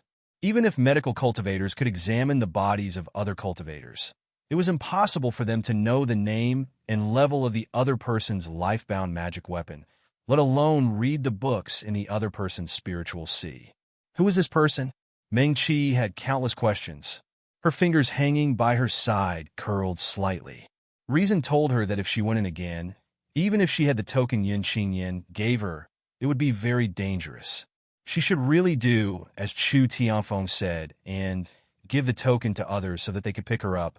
Meng Qi's gaze swept across the faces of these people one by one. There were people she could trust here, in fact, Meng Qi. Ji Wuzhong's lazy voice suddenly came from behind. Meng Qi didn't do anything, but Lu Qingran, who was standing next to her, heard this voice. She suddenly shrank her neck and hid behind Meng Qi in a flash. "Meng, fellow Taoist Meng." Lu Qingran was so nervous that her voice trembled. Why is he here?" As she spoke, she glanced at Xue Qingxian and Li Che. After the medical cultivator's spiritual assembly, shouldn't the two of them and Ji Wuzhong fight as soon as they see each other? How could they get along so peacefully and not react at all when they heard each other's voice? Lu Qingran was full of questions and subconsciously looked at Meng Qi, who was standing in front of her. The green-robed woman looked no different from when she was in the cool breeze valley half a year ago. Her expression was still calm. Not only her, but the people in front of Lu Qingran. If it was in the past, she would never have imagined that these people would stand together so peacefully. Now, they stood together like a team. The atmosphere between them seemed to be very harmonious. Ji Wuzhong raised his eyebrows. His cold gaze swept over Lu Qingran, and he grinned at her. His gaze was too cold. His pitch-black eyes were like a bottomless well, causing Lu Qingran to shrink back again. She was very clear about how terrifying this man was since they were in the cool breeze valley. He had no pity at all. The life and death of others were like child's play in his eyes. Lu Qingran was really afraid of him. "How is it?" Ji Wuzhong walked to Meng Qi's side. "Is it dangerous?" Meng Qi shook her head. "It's quite smooth." "Then it's fine." Ji Wuzhong looked at her deeply. Meng Qi was deep in thought. She felt that Ji Wuzhong was still hiding something and didn't tell her everything. "What are you talking about?" Chu Tianfeng was unhappy. Meng Qi has already gone to such a dangerous place. You still want her to go back? What if something happens? If something happens, something will happen to everyone, Ji Wuzhong said without turning his head. Ask Meng Qi if she will let you take the risk on her behalf. He grinned again and smiled coldly. Right? Meng Qi. Meng Qi glanced at him and said to Chu Tianfeng, I'll go. She turned around and walked towards the forest again. She was also very concerned about who the person who spoke just now was. Why did he have the same voice as Senior Lin Yin? Why did he pry into her natal magic weapon and the medical manual that Senior Lin Yin gave her? Meng Qi had too many doubts in her heart. She glanced at Ji Wuzhong again. The black-robed man crossed his arms in front of his chest and looked at her with a faint smile. His eyes were deep, and it was difficult to tell whether he was happy or angry. Meng Qi. He saw Meng Qi looking at him and said lazily, Since you've decided to go, then let's get it over with quickly, Ji Wuzhong said, and raised his chin towards the forest again. Meng Qi couldn't guess what he was thinking and was too lazy to guess. She looked back at the unfathomable forest and nodded. Then she turned around and strode into the forest. Hey, Chu Tianfeng wanted to say something, But Ji Wujiang turned around and glanced at him. You can't replace her. His tone was indifferent. He looked at Meng Qi's back that gradually disappeared into the forest and smiled. She should also understand some things. What's so strange about this forest? Chu Tianfeng turned around and glared at Ji Wujiang. This guy definitely wasn't telling the truth. He definitely knew more things. What he said before should be half true and half false. There must be something important that he didn't say. Ji Wujiang didn't directly answer Chu Tianfeng's question. Instead, he turned around and glanced at Xue Qingxian and the others. Xue Qingxian, Xue Jinwen, and Li Che. These three medical cultivators all came from medical cultivation sects that had lasted for thousands of years. Especially the siblings of the Xue family, they knew a lot of ancient secrets. The siblings of the Xue family were a little confused by Ji Wujiang's stare. They looked at each other and didn't know what was going on. How did you get here? Xue Qingxian asked his sister. Xue Jinwen roughly told them what happened after they entered the Starfall Sea. What did you say? Chu Tianfeng frowned. Why would those people have such thoughts? Could it be that they have already forgotten what happened in your apricot forest? No. Xue Jinwen chuckled and said in a sarcastic tone. It's because they haven't forgotten. That's why they remembered what Meng Qi got from the barrier after being touched by the crowd's excitement that day. She paused and looked at her brother. The elders of the Alliance have basically confirmed that Senior Lin Yan's inheritance is now in Meng Qi's hands. She's a profound realm doctor among medical cultivators 10,000 years ago. Her inheritance is enough to make a medical cultivation sect invincible. They can even compete with sword cultivators and spell cultivators. Once Xue Jinwen said that, everyone present fell silent. Tens of thousands of years ago, the last ancient almighty stepped into the void and ascended to become an immortal. For tens of thousands of years, no one in the three realms could successfully pass the tribulation from the peak of the Mahayana realm. More and more cultivators gradually forgot that there was another world above the Mahayana realm. Being able to dominate the three realms and stand at the peak became the pursuit of many people. The Medical Cultivation Conference Alliance had invested 10,000 years in the barrier of the apricot forest competition. Now, someone finally obtained the inheritance of an ancient almighty. What did that mean? Perhaps the glory of tens of thousands of years ago would reappear. Even they could find a way to ascend from the inheritance of the ancient almighty and become immortal. Outside the forest, except for Lu Qingran, everyone was from a large sect. Su Junmo and Si Gongxing were also from heavenly demon aristocrats. Especially Su Junmo, he would only know more secrets. Xue Jinwen said a few words, and everyone immediately understood the seriousness of the matter. They turned to look at the forest. Meng Qi's figure had already disappeared. The forest was still silent. What should we do next? Chu Tianfeng was the first to speak. Broken Space Sect, Medical Cultivation Conference Alliance, Wind Alliance. Su Junmo frowned slightly. The Demon Realm is also in chaos now. The Demon Lord Order is about to reappear. It's time for the Demon Lord to fight for the throne. Otherwise, Meng Qi could go to the Demon Realm first. What do you say? Chu Tianfeng turned to Qin Shima. Things were obviously more complicated than in his previous life. If they only relied on the two of them, even with the help of the Burning Sky Palace, they couldn't even deal with the Broken Space Sect. Ji Wujiang sneered. If Meng Qi is willing to be my disciple, we don't have to worry about these things at all. The people of my Ji clan. Before he could finish, Si Gongxing rudely interrupted him. You're bragging. You're being chased all over the place. And you still have the nerve to say that you can protect Meng Qi. As soon as Si Gongxing finished speaking, Ji Wujiang's face darkened. He coldly glanced at her. Little fox, Meng Qi isn't here now. No one is protecting you. You've just split your spirit, and your realm is unstable. I can make you fall in realm with a flick of my finger. Si Gongxing snorted again. She proudly raised her small chin.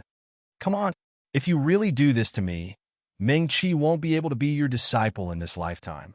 Ji Wujiang snorted softly. He didn't bother to argue with her. Lu Qingran stared at these people in a daze, especially Ji Wujiu. She only felt that the black-robed man in front of her was incomparably unfamiliar.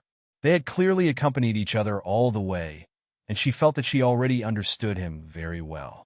But looking at this person now, bickering with Sikong Xing, it was bickering, right? He wasn't that ruthless, cold, and arrogant man anymore. She really felt that he was very unfamiliar. Why was it like this? Lu Qingran didn't understand. Also, she was clearly a living person. But these people, including Chu Tianfeng and Ji Wujiu, didn't seem to see her from beginning to end. Even if their gazes fell on her, they quickly turned away, as if they didn't see her at all. They also didn't ask why she appeared in the Starfall Sea. It was as if she was completely transparent, no different from a small flower by the roadside. All of their topics revolved around junior apprentice sister Meng Qi, regardless of whether she was currently here or not. Why was it like this? Lu Qingran didn't quite understand. Was it just because of junior apprentice sister Meng Qi's outstanding performance in the medical cultivation assembly? Just as Lu Qingran was in a daze, Su Junmo and the others had already finished their discussion. They even asked Xue Jinwen about the situation in the forest. I suddenly remembered. Li Che, who had been quiet all this time, suddenly spoke. Everyone's gaze turned to him in unison. Li Che was originally a bit shy, and now his face was even redder. He spoke a bit nervously. The three major sects in the west and west border, Broken Sky City, Wind Alliance, and Mirror Moon Sky. Li Che, what do you mean? What's wrong with Mirror Moon Sky? Chu Tianfeng asked. Their Burning Sky Palace wasn't far from the west border. As the young palace master, he often heard his father mention Mirror Moon Sky. Mirror Moon Sky Palace was the #1 cultivation sect in the west border. In other words, it was the #1 cultivation sect in the 3,000 worlds. Sword cultivation sects each had their #1 in the 3,000 worlds and 4 border. No one could truly suppress anyone. But when it came to the #1 cultivation sect, no matter which border, they were all convinced by Mirror Moon Sky, including Burning Sky Palace. Mirror Moon Sky. Li Che took a deep breath and continued. Their sect master's only son was a genius. He formed his gold core at the age of 11, reached nascent soul at the age of 13, spirit severing stage at the age of 17, and became a paradise realm cultivator at the age of 22. Yes! Chu Tianfeng's eyes lit up. He understood. They were all cultivation sections. He also knew about this, but he never thought of it. But after the age of 22, this young genius cultivation stopped moving forward. His cultivation began to fall. At the age of 24, he actually returned to Qi refinement and became a piece of trash that couldn't even be compared to the ordinary disciples in the sect. Yes. Li Che nodded. His face reddened. He glanced at Chu Tianfeng and said, but this young sect master of Mirror Moon Sky isn't a piece of trash. Back then, in order to stop the invasion of the demon realm, he guarded the boundary crack alone for 3 days and 3 nights. When the reinforcements arrived, he fainted from exhaustion. His inner core was corroded by demon qi and the power of the boundary. It was damaged to the point of almost collapsing. Only then did he return to qi refinement. Sorry, Chu Tianfeng didn't know about this. He was a bit at a loss. So it's like this? We've never heard of it. Don't blame fellow Daoist Chu. Li Che hurriedly waved his hand. This matter hasn't been spread. In our Blue Sea Academy, only my master and I know. In the Wind Alliance, as he spoke, he turned his head to look at Xue Qingxian and his sister. It should be the same. Yes. Xue Qingxian nodded. In the Xue family, only my father and I know. He paused and continued Li Che's words. Only the sect masters of the top 10 medical cultivation sects and their strongest disciples know of this. We were all invited to treat this young sect master of Mirror Moon Sky. Unfortunately, he shook his head. His inner core is damaged. It's on the verge of completely collapsing. There's nothing we can do. I don't understand. Chu Tianfeng frowned. Why didn't Mirror Moon Sky tell the world to seek medical cultivators? Before this young sect master of Mirror Moon Sky was exhausted, he risked his own life to kill the leader of the invading demonic cultivators. That demonic cultivator was the youngest son of the master of the fifth demon palace in the demon realm. He issued a bounty to avenge his son, but he didn't know it was Mirror Moon Sky's young sect master who did it. So this matter hasn't been spread. After all, he was seriously injured and had almost no power to protect himself. So it's like this. Chu Tianfeng nodded. So I hope everyone doesn't tell anyone else about this matter, Shui Qingxian said. He trusted everyone here, even Ji Wujiong. Judging from his attitude towards Meng Qi and his arrogant personality, Ji Wujiong didn't seem like the kind of person who would gossip. So you mean we should go to Western Jie directly after leaving Starfall Sea? If we can find a way to cure this young sect master of Mirror Moon Sky, they will definitely protect Meng Qi? Yes. Li Chei's face reddened again. I feel that if it's Meng Qi, we can try. Plus, he seemed to feel a bit embarrassed but still said seriously, we will all help her. Ji Wujiong sneered. Why make it so troublesome? If Meng Qi takes me as her master, I will teach her everything I know. Other sword cultivation sects might not be so good, but Broken Void sect won't even be fit to carry her shoes. They're just a bunch of clowns who only learn some mediocre formations and dare to show off in front of an expert. If we really compare swords, Broken Void sect is far inferior to Falling Star Pavilion. Falling Star Pavilion's people are just a bit stupid and don't know it. They take a Stardust as a treasure, but they won't put the cart before the horse and neglect their own sword path. Broken Void sect is really stupid. They don't understand the Tao and don't have a strong Tao heart. They pick up a bit of trash and treat it as a treasure. Stupid and weak. Chu Tianfeng and the others glanced at Ji Wujiong. So when the target of his poisonous tongue wasn't himself, but the opponent, it was such a joyful thing. Even Su Zijuan, who was stabbed a little by him, didn't take it to heart. So instead of making it so troublesome for Meng Qi to save some young sect master of Mirror Moon Sky, why don't you think of a way to make her take me as her master? The great Tao is right in front of you, but you don't choose it and insist on walking that narrow path. Are you trying to compete with Broken Void sect in stupidity? Sikong Xing first glared at him, then snorted and turned away. But Ji Wujiong didn't want to argue with her. He sneered and turned to look at the forest. When she comes out again, it's hard to say if Meng Qi will still stick to the path of medical cultivation. What do you mean? Chu Tianfeng's expression became serious. Do you know what's in this forest? Ji Wujiong smiled proudly and continued. In ancient times, those who could be called great doctors, medical cultivators above the mystic realm, were indeed benevolent, benefiting the world. But they were still humans after all. As humans, they would always have some dark thoughts. Even the experts who could become mystic realm great doctors in the end were no exception. Shui Qingxian was suddenly shocked. His hands hanging by his sides suddenly clenched. He only felt a chill run down his spine. Cold sweat instantly flowed down his body. You mean this place was left behind by some mystic realm great doctor in ancient times? That's right. Ji Wujiong glanced at Shui Qingxian with a smile. It was rare for him to praise someone. You're indeed the eldest son of the Shui family. You even know this. The Jifan Forest in the Demon Realm, this forest in the Fallen Star Sea. There are several places like this in the three realms. They all came from this. What are you talking about? Sikong Xing was a little anxious. Will Meng Qi be in danger? This was something that even Shui Jinwen didn't know. She looked at her eldest brother. Her eldest brother, who had been praised by the elders as calm and magnanimous since childhood, showed such a panicked expression for the first time. His face was pale. No mistake, novel network, eldest brother. Where are we? Shui Jinwen also asked. The jade pendant in Meng Qi's palm was already warm from her grip. The warm touch was like Yun Qingyan's deep and pleasant voice, giving her the courage to continue moving forward. When she first stepped into the forest, it was still silent. It was no different from before. There was no sound in her ears. The woman whose voice was similar to that of Senior Lin, Yin, seemed to have disappeared. Meng Qi didn't walk fast, but each step was very steady. She held the jade pendant in her hand tighter. Sikong Xing and the others said that this was a side clone of the Demon Lord token.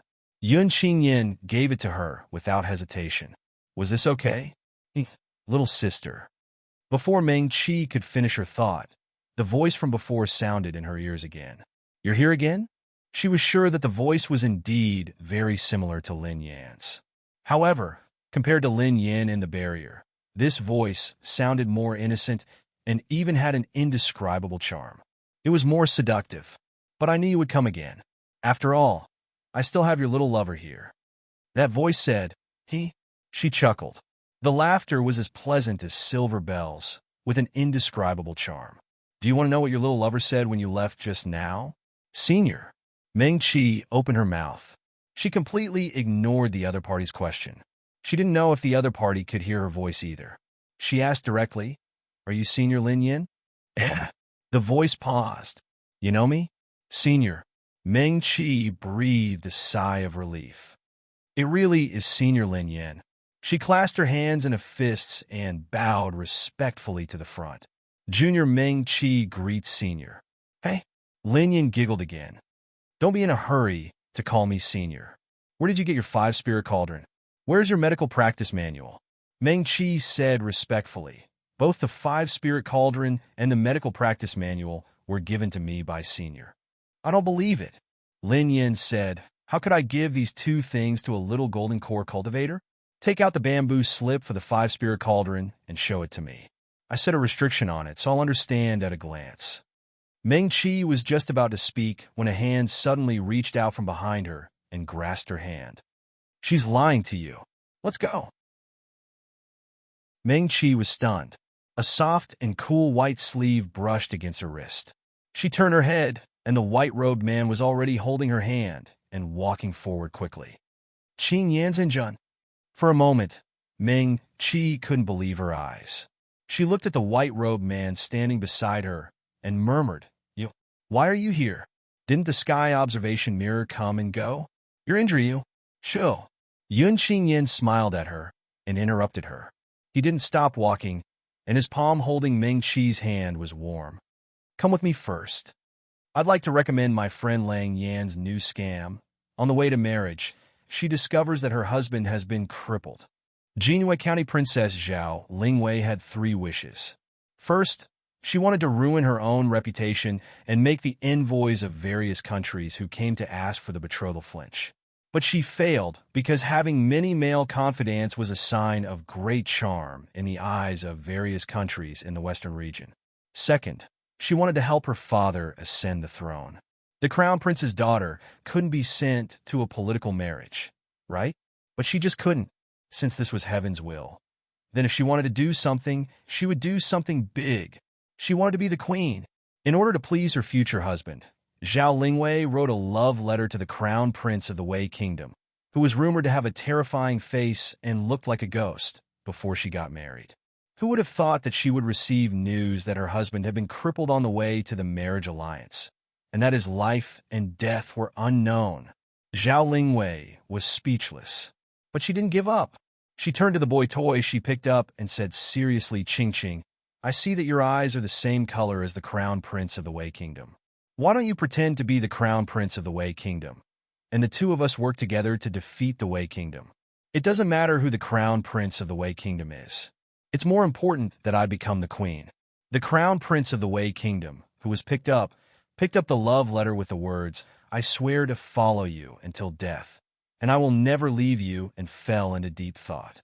Everyone in the world thought that the political marriage would be the end of their lives. But in fact, that was only the starting point for her to become the true dragon fairy.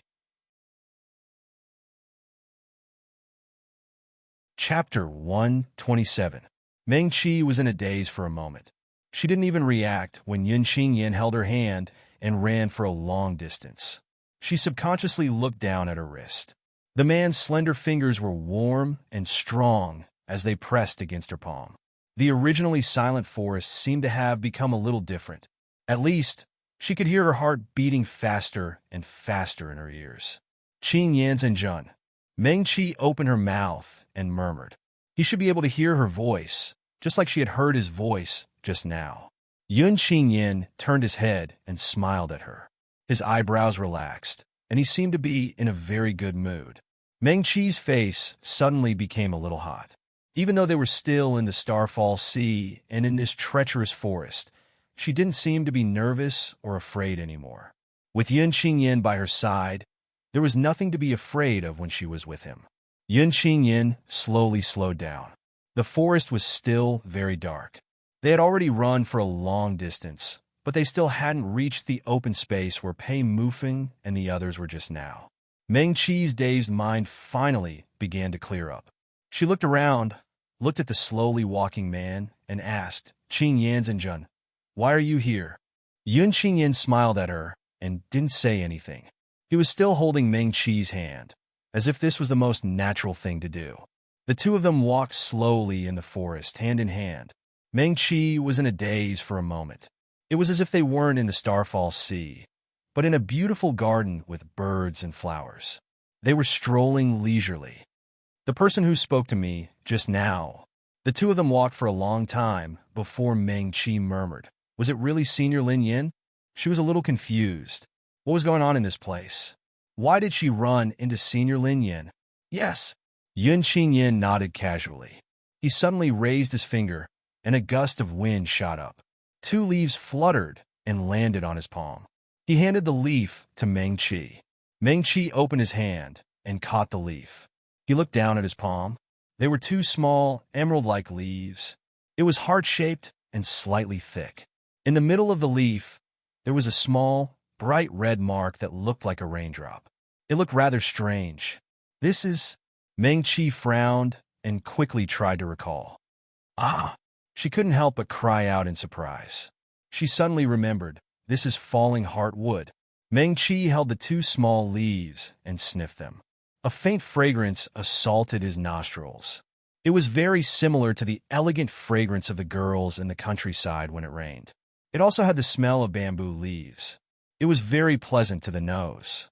Most importantly, this smell was not aggressive at all. It would make people subconsciously relax. "Is it really falling heartwood?" Meng Qi still couldn't believe it. "I've only seen this thing in books." It's said that it can be used to make the world's most powerful knockout drug. It's colorless and odorless. After inhaling it, it can make people fall into an illusion without them knowing. It's just that no one has ever obtained it. I thought it was just a legend. I didn't expect falling heartwood to really exist in this world. Meng Qi raised his head and looked at the surrounding trees. "Are these all falling heartwood?" Yun Qingyan didn't answer him. He let go of Meng Qi's hand and stood in place with his hands behind his back. He raised his head and looked at the trees that had been growing for thousands or even tens of thousands of years. "Probably." His tone was faint and sounded a little melancholy. Meng Qi looked around. Her heart skipped a beat. Legend has it that falling heartwood only grows in the place where a great power has fallen. Not all places where a great power has fallen will have falling heartwood. Unless, she hesitated, what unfinished business did this fallen great being have? This was the record of falling heartwood that Meng Qi had seen in a book. "Oh." Yun Qingyan looked back at her and seemed a little surprised. And then, Meng Qi shook her head. "There have been medical cultivators in the Trichiliacosm for tens of thousands of years. In the books I've read, no medical cultivator has really seen falling heartwood. Before today, I didn't know whether this thing really existed or not. According to the book, the essence of falling heartwood's leaves is extracted, boiled, ground into a fine powder, and scattered in the wind. The person who inhales it will completely lose their mind. They won't know whether they're in pain, whether they're awake or in a dream. It's the world's most powerful knockout drug. There's no antidote." As she spoke, she looked at the 2 leaves in her hand. Her heart skipped a beat. If it weren't for the fact that this forest was strange and unusual, she would have tried to see if the legend was true. Meng Qi suppressed the curiosity in her heart and said, "I heard Senior Lin Yan's voice just now." "Qing Yanzhenjun, did you hear it?" Yun Qingyan shook her head. "No. Perhaps it's because I have the 5-spirit cauldron and Senior Lin Yan's medical letter," Meng Qi said. She didn't hide it from Yun Qingyan. The other party had been following her in the form of a little white tiger. She had also seen what happened in the barrier of the competition. There was nothing to hide. In the apricot forest competition's barrier is the will that Senior Lin Yin left in the world. This place, Meng Qi thought about the legend of the falling heart wood. Maybe. Her lips moved slightly, but she didn't say that sentence in the end. If the legend of the fallen heart tree was true, then this might be the place where Lin Yin, the legendary doctor from the ancient times, had fallen. If the falling heart wood recorded in the book was true, did that mean that a benevolent, profound realm expert like Senior Lin Yin had something that she couldn't let go of? Meng Qi's gaze fell on Yun Qing Yin, who was standing with his hands behind his back. She looked at the white robe on the other party's body. He was wearing a small silver crown today. His black hair was tied up, and he was wearing a wide-sleeved robe. He looked as beautiful as an orchid tree.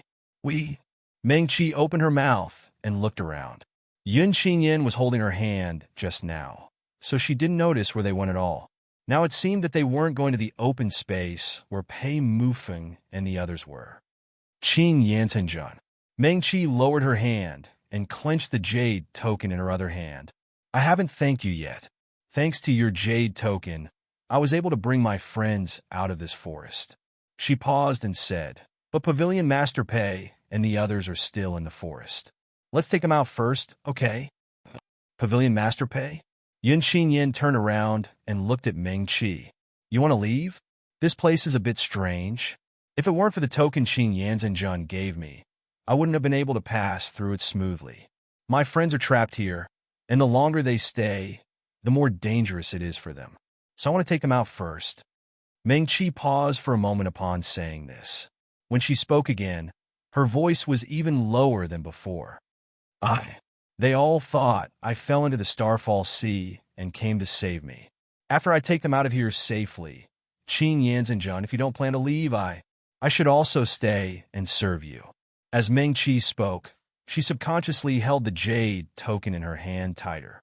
She had been holding the jade token for a long time, and it was warm and comfortable. There was nothing wrong with what she said. In her previous life, they had been together like this for several years.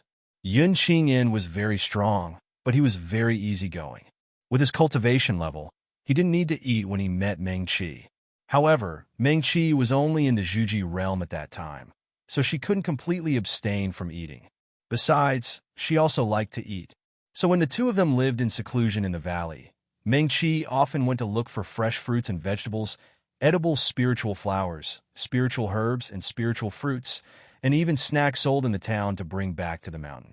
Yuenku, Kamshi often cooked by herself. Yun Qingyan ate at the same table with her every time, and he never felt that there was anything wrong with what she did. Cultivators didn't need to do any trivial things.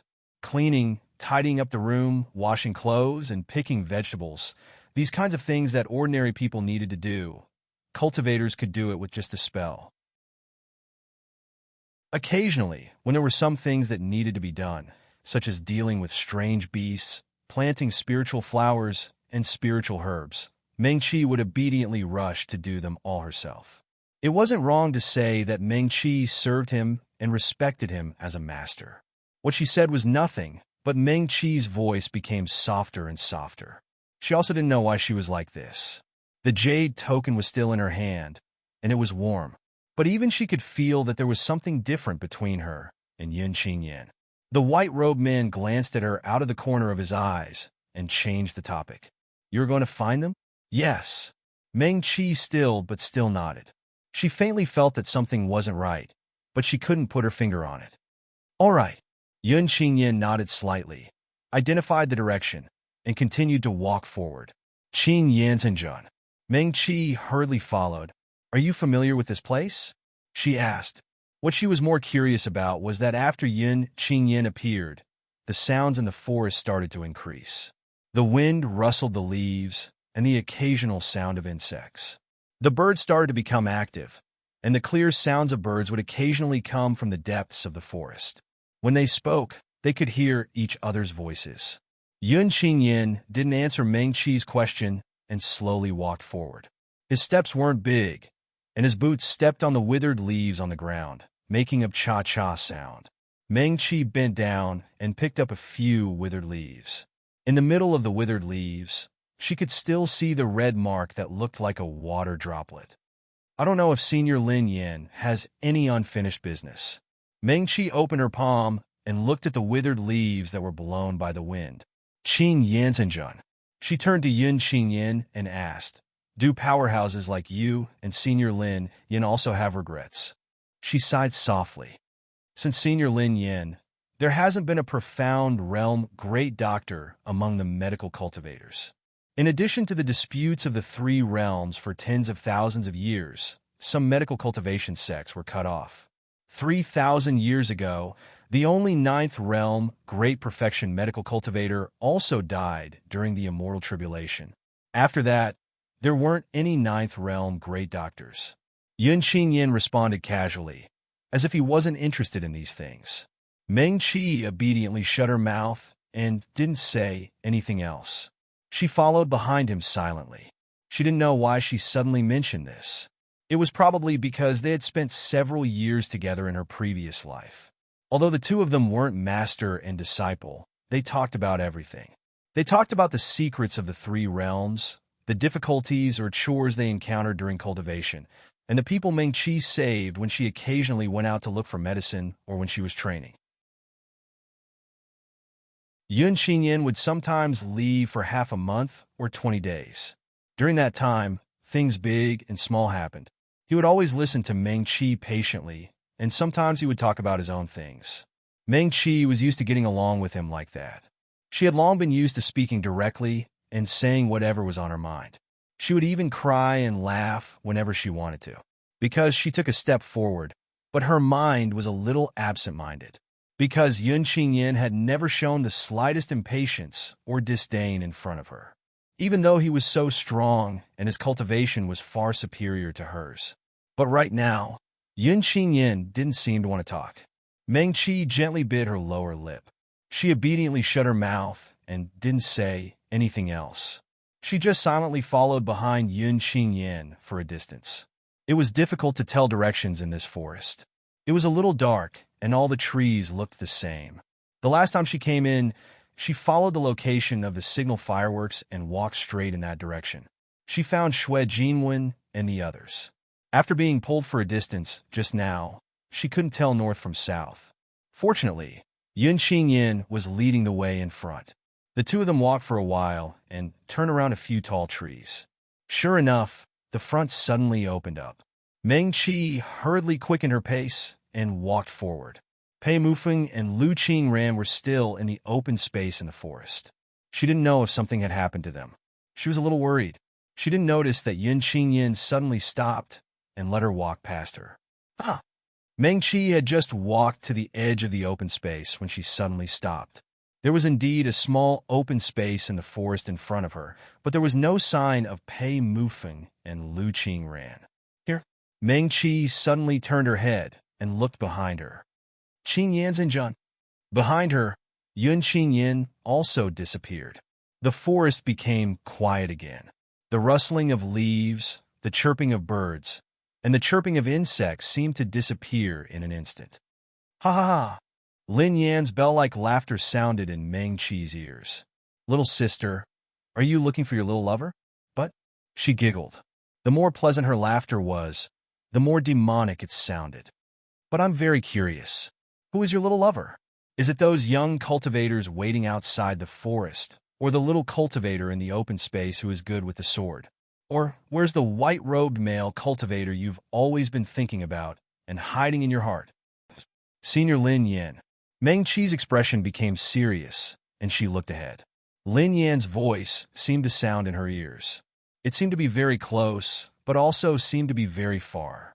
Senior Lin Yan. Meng-Chi clasped her hands and bowed respectfully. Junior is also a medical cultivator and has received great kindness from Senior. If Senior has something you want to do, please tell me. I will do my best to do it for Senior. As she spoke, she stood up straight and said in a firm tone, I will go through water and tread on fire, no matter what. Ha ha! Lin Yin laughed very happily. What can I possibly need a little Jinan cultivator like you to do? Although she said that, Meng-Chi only saw a shadow flash in front of her eyes. In the air in front of her, a woman wearing a gorgeous and exquisite palace dress was lazily sitting on a willow branch. That willow branch looked soft and thin, but the woman in the palace dress looked very comfortable sitting on it. Her feet were hanging down, and she wore a pair of soft silk embroidered shoes. There were 2 pearls at the top of the shoes that emitted a lustrous pearl light.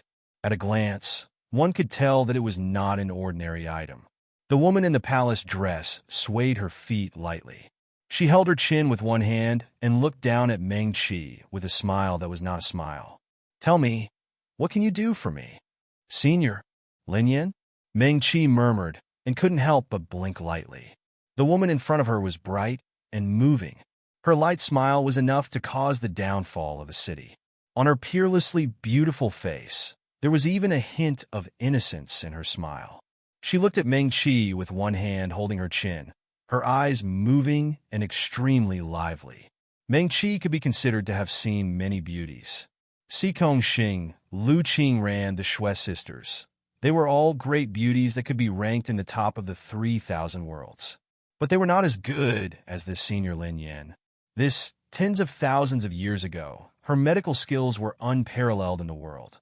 Everyone had to respectfully call her a profound realm doctor. She was a senior medical practitioner who was willing to sacrifice herself to save the ordinary people of 6 cities and 8 towns. Meng Qi really did not expect Lin Yan to be so beautiful. "Little sister." Lin Yan stretched out a slender finger and waved it gently. "You haven't answered my question just now. Who is your little lover?" As she spoke, she chuckled and waved her slender hand.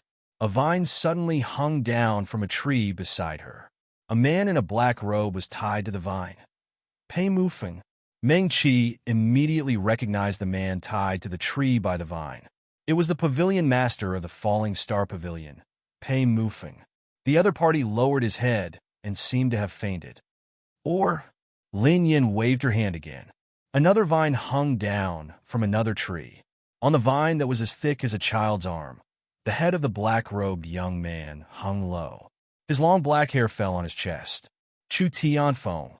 Meng Qi looked up at the scene in front of him, but countless thoughts flashed through his mind. "Little sister," Lin Yan chuckled. "Are you going to attack me?" As she spoke, she flicked her fingers. There was no spell, no weapon, or Dharma treasure. A strong wind swept past in front of Meng Qi and drew a deep trench in the soil in front of her. "You have the 5-spirit cauldron and my medical manual. I like you. Don't force me to attack you." Lin Yan smiled coquettishly and waved her hand again. On the trees beside her, several vines hung down with a rustling sound. The vines were like living creatures with crisp leaves on them. In addition to Pei Mufeng, Qin Xiuma, Shui Qingxian, Si Kongxing, and others were all unconscious and tied to the trees by the vines. All of Meng Qi's friends were here. Even Lu Qingran was among them. Meng Qi's hands slowly clenched and then loosened. "Calm down." She took a deep breath and tried to calm herself down. She definitely couldn't win against him. Even if Senior Lin Yan's cultivation level had fallen, she was still an insightful emptiness realm powerhouse. It was easy for her to deal with a golden core cultivator. The other party was a mysterious realm great doctor from tens of thousands of years ago. It was impossible for her to want the things on her. Moreover, if she really wanted it, she could easily take everything away from him. Then why did she do it? The 5-spirit cauldron? Meng Qi remembered that the other party had just said that she wanted her to see the bamboo slip of refining the 5-spirit cauldron. Meng Qi closed her eyes and stretched out her hand. In the middle of her fair palm, there was a small and exquisite bamboo slip. The bamboo slip was yellowed. At first glance, it was obvious that it had been through the baptism of time. "Senior." Meng Qi's tone was still respectful. "This is the bamboo slip of refining the 5-spirit cauldron." "Huh?" Lin Yan seemed a little surprised. She stretched out her hand, and the bamboo slip flew into her hand. "It really is the 5-spirit cauldron. The imprint is still there. Since you can refine the 5-spirit cauldron, it really was passed on to you." Lin Yan muttered softly as she flipped through the bamboo slip. She put away the bamboo slip and glanced at Meng-Chi again. Your five-spirit cauldron has just been refined with Buddhist sand. If you give this bamboo slip to me, it will be difficult for your natal magic weapon to improve. Are you willing to accept this? No, Meng-Chi said. She still wanted to become stronger. She didn't want to be left too far behind by Yin Qingyan. She also wanted to make sure that when he was injured again, or when he was in danger of losing his mind, she would no longer have to rely on gambling and risking her life for him. But, Senior, please let them go. Meng-Chi cupped his hands and bowed, saying politely, Who said that I will let them go after I get the bamboo slip of refining the five-spirit cauldron? Lin Yin chuckled again. She blinked her eyes and suddenly jumped down from the willow branch, standing in front of Meng-Chi. I almost forgot. Lin Yin raised her hand. The willow branch she was sitting on suddenly extended and curved into the shape of a bed. Meng-Chi looked up. Qing Yanzhenjun. The white-robed man was lying on the bed woven from willow branches. His eyes were closed, and he had also fainted. Lin Yin chuckled and walked to Meng-Chi's side with her hands behind her back. Look how good I am to you. This is the one you like and care about the most. I didn't tie him up. I let him lie comfortably on the bed. She walked to Meng-Chi's side and reached out to pinch her hair. Little sister, it's impossible to get out of this forest alive.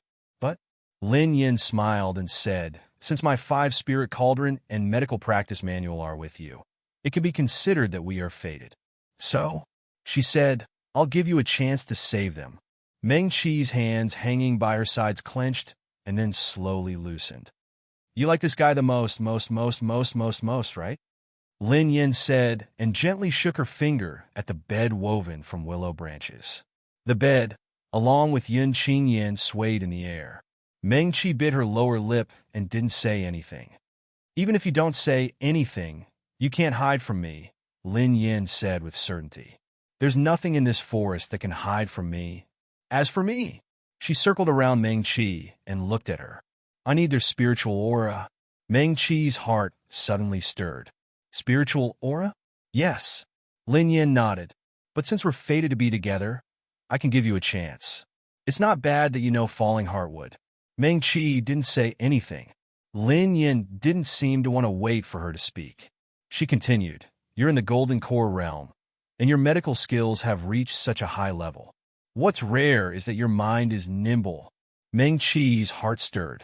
She saw Lin Yin holding a small medicinal pill at her fingertips.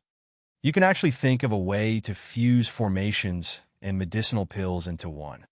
When she said this, her cheeks suddenly flushed red. Her eyes wandered, and she seemed to think of some beautiful memory. Her entire person became sweet and shy. However, the sweetness didn't last long.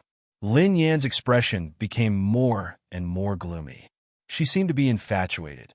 She looked at the medicinal pill in her hand and murmured, I didn't expect that there would actually be a medical cultivator who could do it. Didn't they say that formation cultivators were slightly? When she said this, her voice came to an abrupt stop and she fell silent. After a long while, Lin Yin suddenly looked at Meng-Chi with a charming smile. So, you and I are also fated. I like you very much. As she said this, she waved her hand again. In an instant, dozens of falling heartwood leaves flew down from the tall trees. Lin Yan's fingers moved in the air for a moment, and the leaves flew towards the people who were either tied up or lying on the ground. They stopped in front of them and didn't understand. Meng-Chi looked up and saw that there were 3 leaves in front of each of them. The leaves were very close to Sikong Xing and the other's lips. She knew that as long as Lin Yin waved her hand again, the leaves would be sent to her friends' mouths. Meng-Chi had never really seen falling heartwood, but its usage was recorded in books. Just inhaling the powder was already the most powerful knockout drug. Then what if, I heard what you said just now was quite right. Lin Yin put her hands behind her back and tilted her head slightly to look at Meng-Chi. Inhaling the powder can make people feel pain and not know whether they're dead or alive.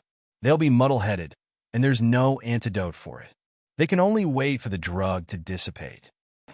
She smiled sweetly, revealing 2 cute dimples on her cheeks. If you inhale a little, It'll take 3 to 5 days for you to slowly wake up. But if you eat it directly, Lin Yin moved closer to Meng Qi and said softly, then you'll become a walking corpse, like an idiot. Apart from eating and sleeping, you don't know or understand anything. Probably, for them, it's even worse than death.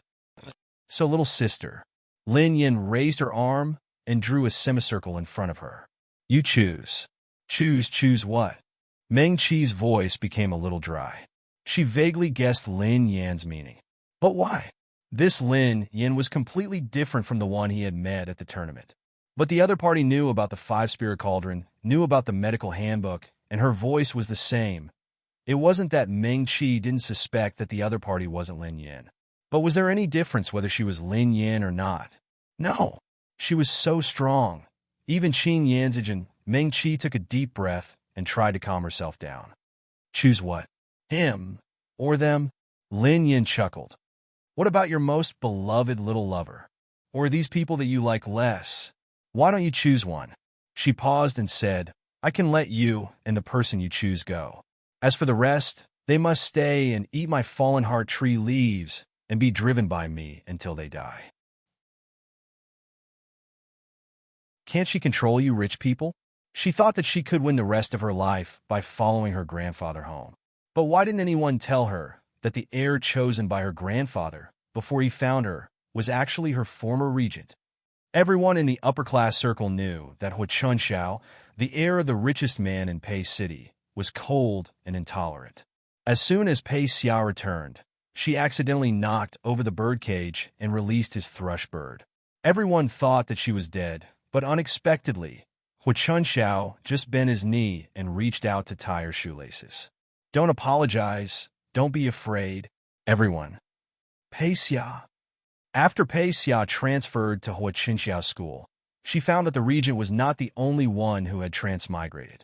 Her prime minister, guards, eunuchs, and empress also came, all of them rubbing their hands to defeat the regent. Pei Xia, I don't dare. I don't know how to. Please don't take me with you.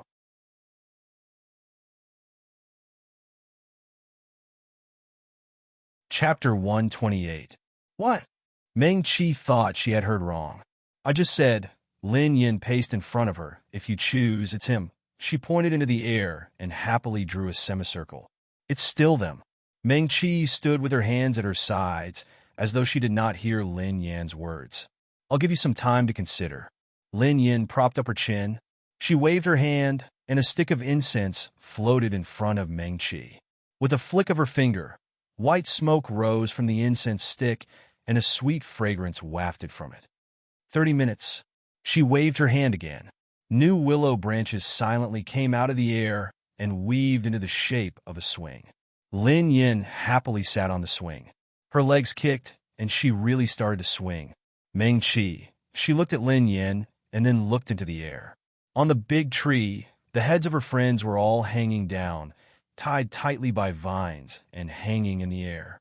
On the bed of willow branches, Yun Qingyin was lying there silently. Meng Qi had never seen him like this before. Meng Qi. Lin Yin swung higher and higher as she giggled and called her name. I heard them all call you this. Can I also call you this? Her voice was crisp, her laughter cheerful, and her beauty was enough to topple cities. She looked like the most innocent and bright young girl. Elder. Meng Qi looked away and turned to look at her. Do you need Ling energy? She touched her storage bag, and a brocade pouch appeared in her palm. There are 6,000 Xian spirit stones here. Meng Qi took out another brocade pouch. There are more than 1,000 Xian spirit stones here. The spirit stones of the three realms contained a lot of Ling energy. The grades of spirit stones were determined by the amount of Ling energy they contained. The Ling energy in one Xian spirit stone was equivalent to the Ling energy of a second realm Mahayana cultivator. Of course, the Ling Qi in the spirit stones could not be completely used by the Xiozha, unless it was a formation cultivator or a weapon cultivator who could use it to drive the formation. What do I need this inanimate object for? Lin Yin glanced at the brocade pouch in Meng Qi's hand, unmoved. She lazily leaned on the swing, her feet gently kicking the ground. The corners of her lips were slightly raised, revealing two small dimples.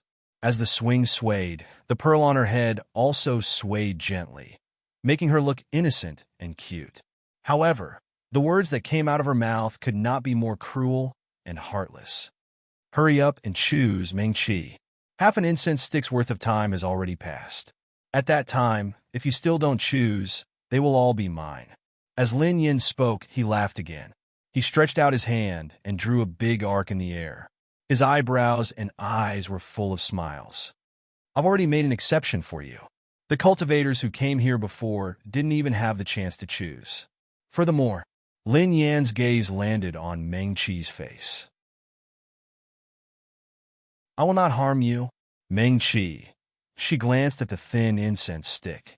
As expected, half an incense stick's worth of time had passed. But why was this? Why did this Lin Yin Qianbei take other people's Ling Qi for? Ming-Chi turned to look at Lin Yin. The other's head was slightly lowered, the pearl-studded shoes on her feet lightly touching the ground. Her long black hair was pulled into an exquisite bun with an exquisite and luxurious hairpin inserted. There were pink tassels at her elbows. Those tassels swayed lightly with her movements as though they were dancing. Meeting Ming-Chi's gaze, Lin Yin even smiled at her. The smile was sweet and sincere. Even her gaze was clear and full of smiles without any gloominess. She quickly moved her gaze away and softly hummed a song. The song was as sweet as her smile. Even though it was intermittent, it could be heard that she was in a good mood. Ming-Chi looked around. Other than the sound of Lin Yin humming, there were no other sounds in the forest. The song was very unfamiliar. It was something she had never heard before. It had a bit of a foreign style, and did not seem like the songs that people in the 3,000 worlds would often sing. This place was strange everywhere, from the forest to Lin Yin and even Yun Qinyin, who had suddenly appeared. Ming-Chi raised her head and looked at the unconscious white-clothed man lying silently on the bed woven from willow branches. A few strands of his long black hair were scattered outside the bed. He looked very helpless. Even in her last life, Ming-Chi had never seen him like this. Even when his 5 spirits had been in the falling cloud heights and he had almost lost control, she had never seen him like this before. Ming-Chi, Lin Yin followed her gaze and said with a smile, "You still miss him the most, right?" Ming-Chi didn't answer. Lin Yin didn't seem to care. She lowered her head and looked at her feet. The pearls on her shoes were round and cute, emitting a soft light. Actually, she grabbed the swing with both hands, and her voice was tinged with a bit of melancholy. Sometimes it's not a bad thing to be selfish. As Lin Yin spoke, she reached out and pressed her chest. It's good to follow your heart. Otherwise, you'll regret it in the future. It will be a heart-wrenching pain that will last for thousands of years. No matter how high your medical skills are, you won't be able to get rid of it. Okay, Ming-Chi agreed readily. Lin Yin seemed to be a little surprised. Her big eyes turned to Ming-Chi. Have you thought it through? She chuckled and waved her delicate hand. So have you decided now? Are you going to save your favorite little lover? No. Ming-Chi shook her head. She suddenly sat down on the ground, one hand propping up her chin as she looked up. She turned and said to Lin Yin, "Elder Lin Yin, can you lower the willow bed a bit? It's hard for me to look at it like this." Lin Yin. She stilled and then waved her hand. The willow bed really did slowly descend. Yun Qinyin, who was lying on it, also landed. Even though Ming-Chi was sitting on the ground, she could see everything clearly. She propped up her chin and looked almost unrestrained at Yun Qinyin. There was no lack of beauties in the 3 realms. There were many good-looking xiuzha. Lin Yin leaned on the swing and followed Ming-Chi's gaze. After a moment, the corners of her lips rose slightly and showed small dimples. "He's very good-looking." And Ming-Chi nodded. "But it's not just because he's good-looking, right?" Lin Yin imitated her and propped up her chin as she examined Yun Qinyin. "If it's just good-looking, there are too many beauties in the world." This time, Ming-Chi did not speak. There's only a third of the incense left. Lin Yin did not ask and raised her chin towards the incense. "Here, it's useless to stall for time." "Huh?" She seemed to think of something interesting and laughed softly. There are too many places in the world where it's useless to stall for time. The heavens have already decided people cannot break free. Meng Qi turned to look at Lin Yin. Didn't Elder Lin Yin once go against the heavens to save people? Go against the heavens. Lin Yin murmured and repeated Meng Qi's words. She seemed to think of something interesting and suddenly giggled. She tilted her head to look at Meng Qi. You're also a medical cultivator. Let me ask you. Elder, please go ahead. If one day you had to choose between saving the lives of strangers in the city or saving the lives of your loved ones, which would you choose? Meng Qi was stunned. Lin Yin flicked her sleeves and stood up. The bracelets on her body jingled with her movements. Lin Yin paced a few steps left and right. She didn't seem to want Meng Qi to answer this question. She looked at her with a smile. The incense is about to burn out. Little medical cultivator, I'll spare your life. If you don't choose, none of them will be able to leave. After Lin Yin finished speaking, she raised her hand, and the willow tree bed slowly rose. The tall fallen heart trees in the forest were originally quiet, but at this time, the leaves rustled as if there was a wind blowing. Only a very short section of the incense stick was left on the ground. Elder Lin Yin. Meng Qi looked at the green smoke curling up from the incense stick. Can I ask you a question? Go ahead. Lin Yin said to her generously. While the two of them were talking, the last wisp of smoke curled up from the incense stick and dissipated in the air. Time's up. Lin Yin stood up and looked at Meng Qi. She was talking to Meng Qi with a smile just now, humming a song and looking very easygoing. She also called Meng Qi very affectionately. Now, her expression was cold, and even her gaze became a bit cold. But you can still ask the last question. Meng Qi pushed herself up from the ground with her hand. She closed her eyes, and when she opened them again, the expression she looked at Lin Yin with changed. Elder Lin Yin, I've only seen fallen heart trees in books, but I've never seen them in the trichiliocosm. The book said that the leaves of fallen heart trees can cause hallucinations. In addition, they have a very important function. Oh! Lin Yin raised her hand, and a fallen heart tree leaf appeared in her palm. Her fingers were white and slender as she played with the green leaf. It was very pleasing to the eye. Tens of thousands of years ago, in the ancient times, other than the sword Xiao, spell Xiao, medical Xiao, there were also formation Xiao. And Meng Qi looked into Lin Yan's eyes. There was a branch of Xiaozhe among the Mo Xiao called the Puppet Masters. They could make puppets that they could use. You know a lot. Lin Yin curled her lips.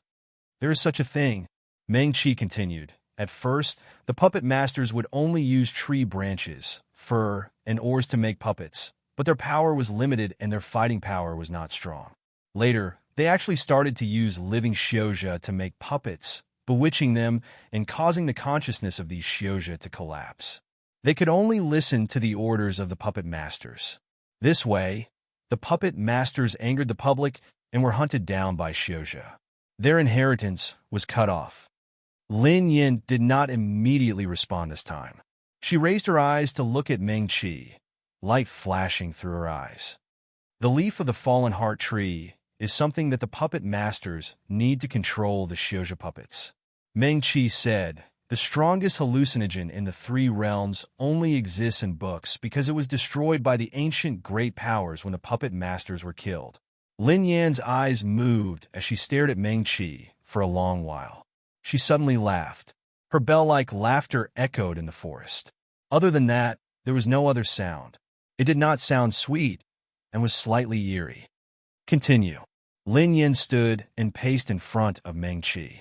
Her lips curled slightly, her gaze even colder than before.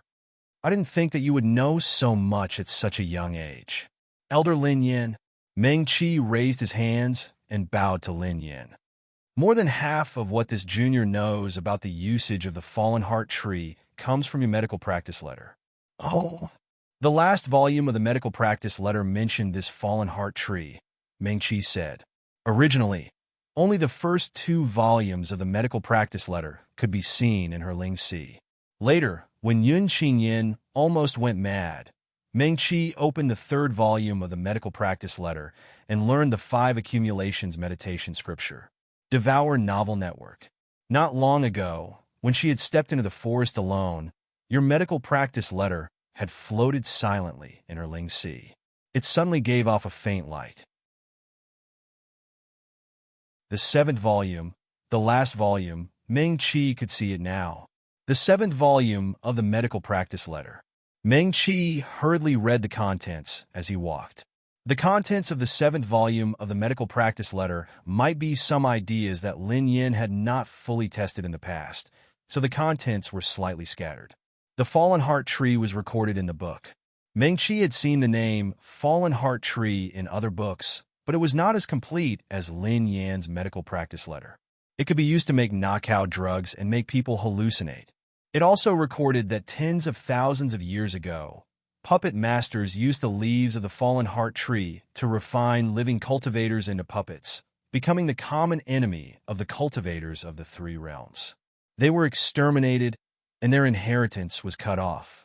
Meng-Chi looked calmly at Lin Yin in front of him. Lin Yin was silent for a moment, then suddenly curled his lips and smiled.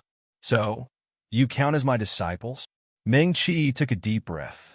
She closed her eyes, raised her hand, and a silver medicine knife was already in her hand.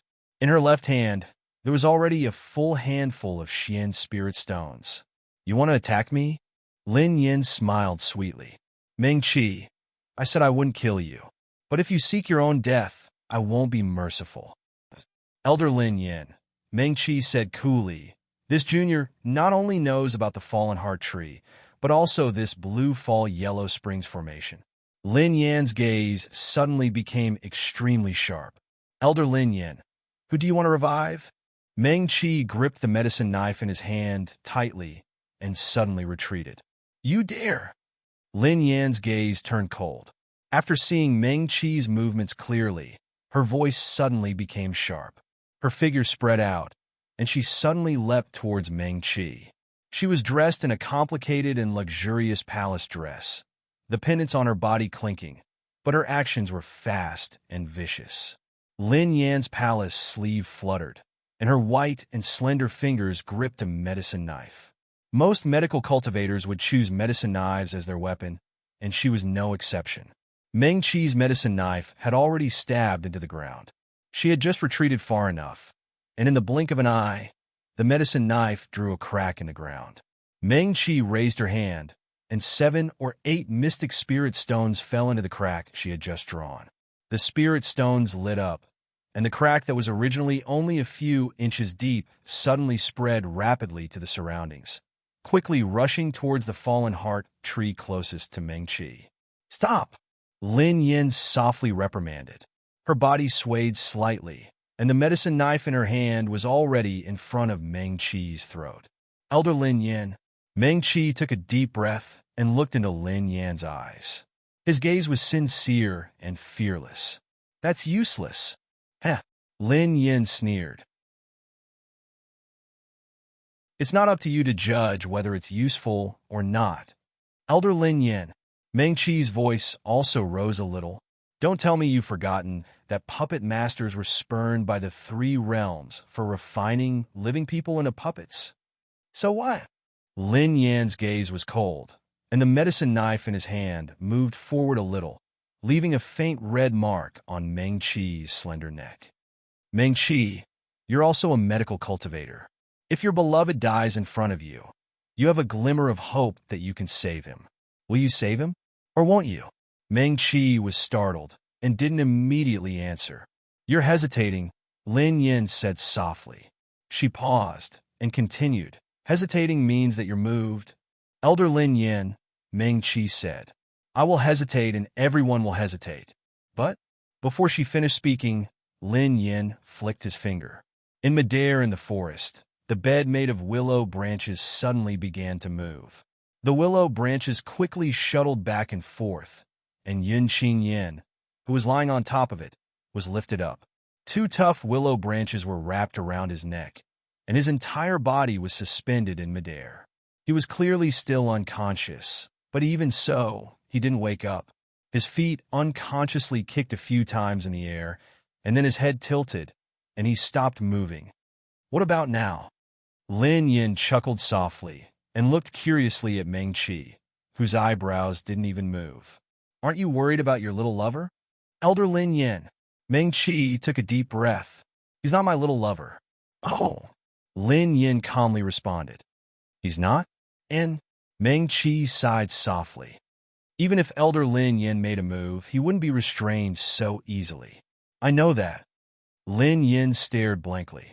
Meng Qi simply continued in one breath.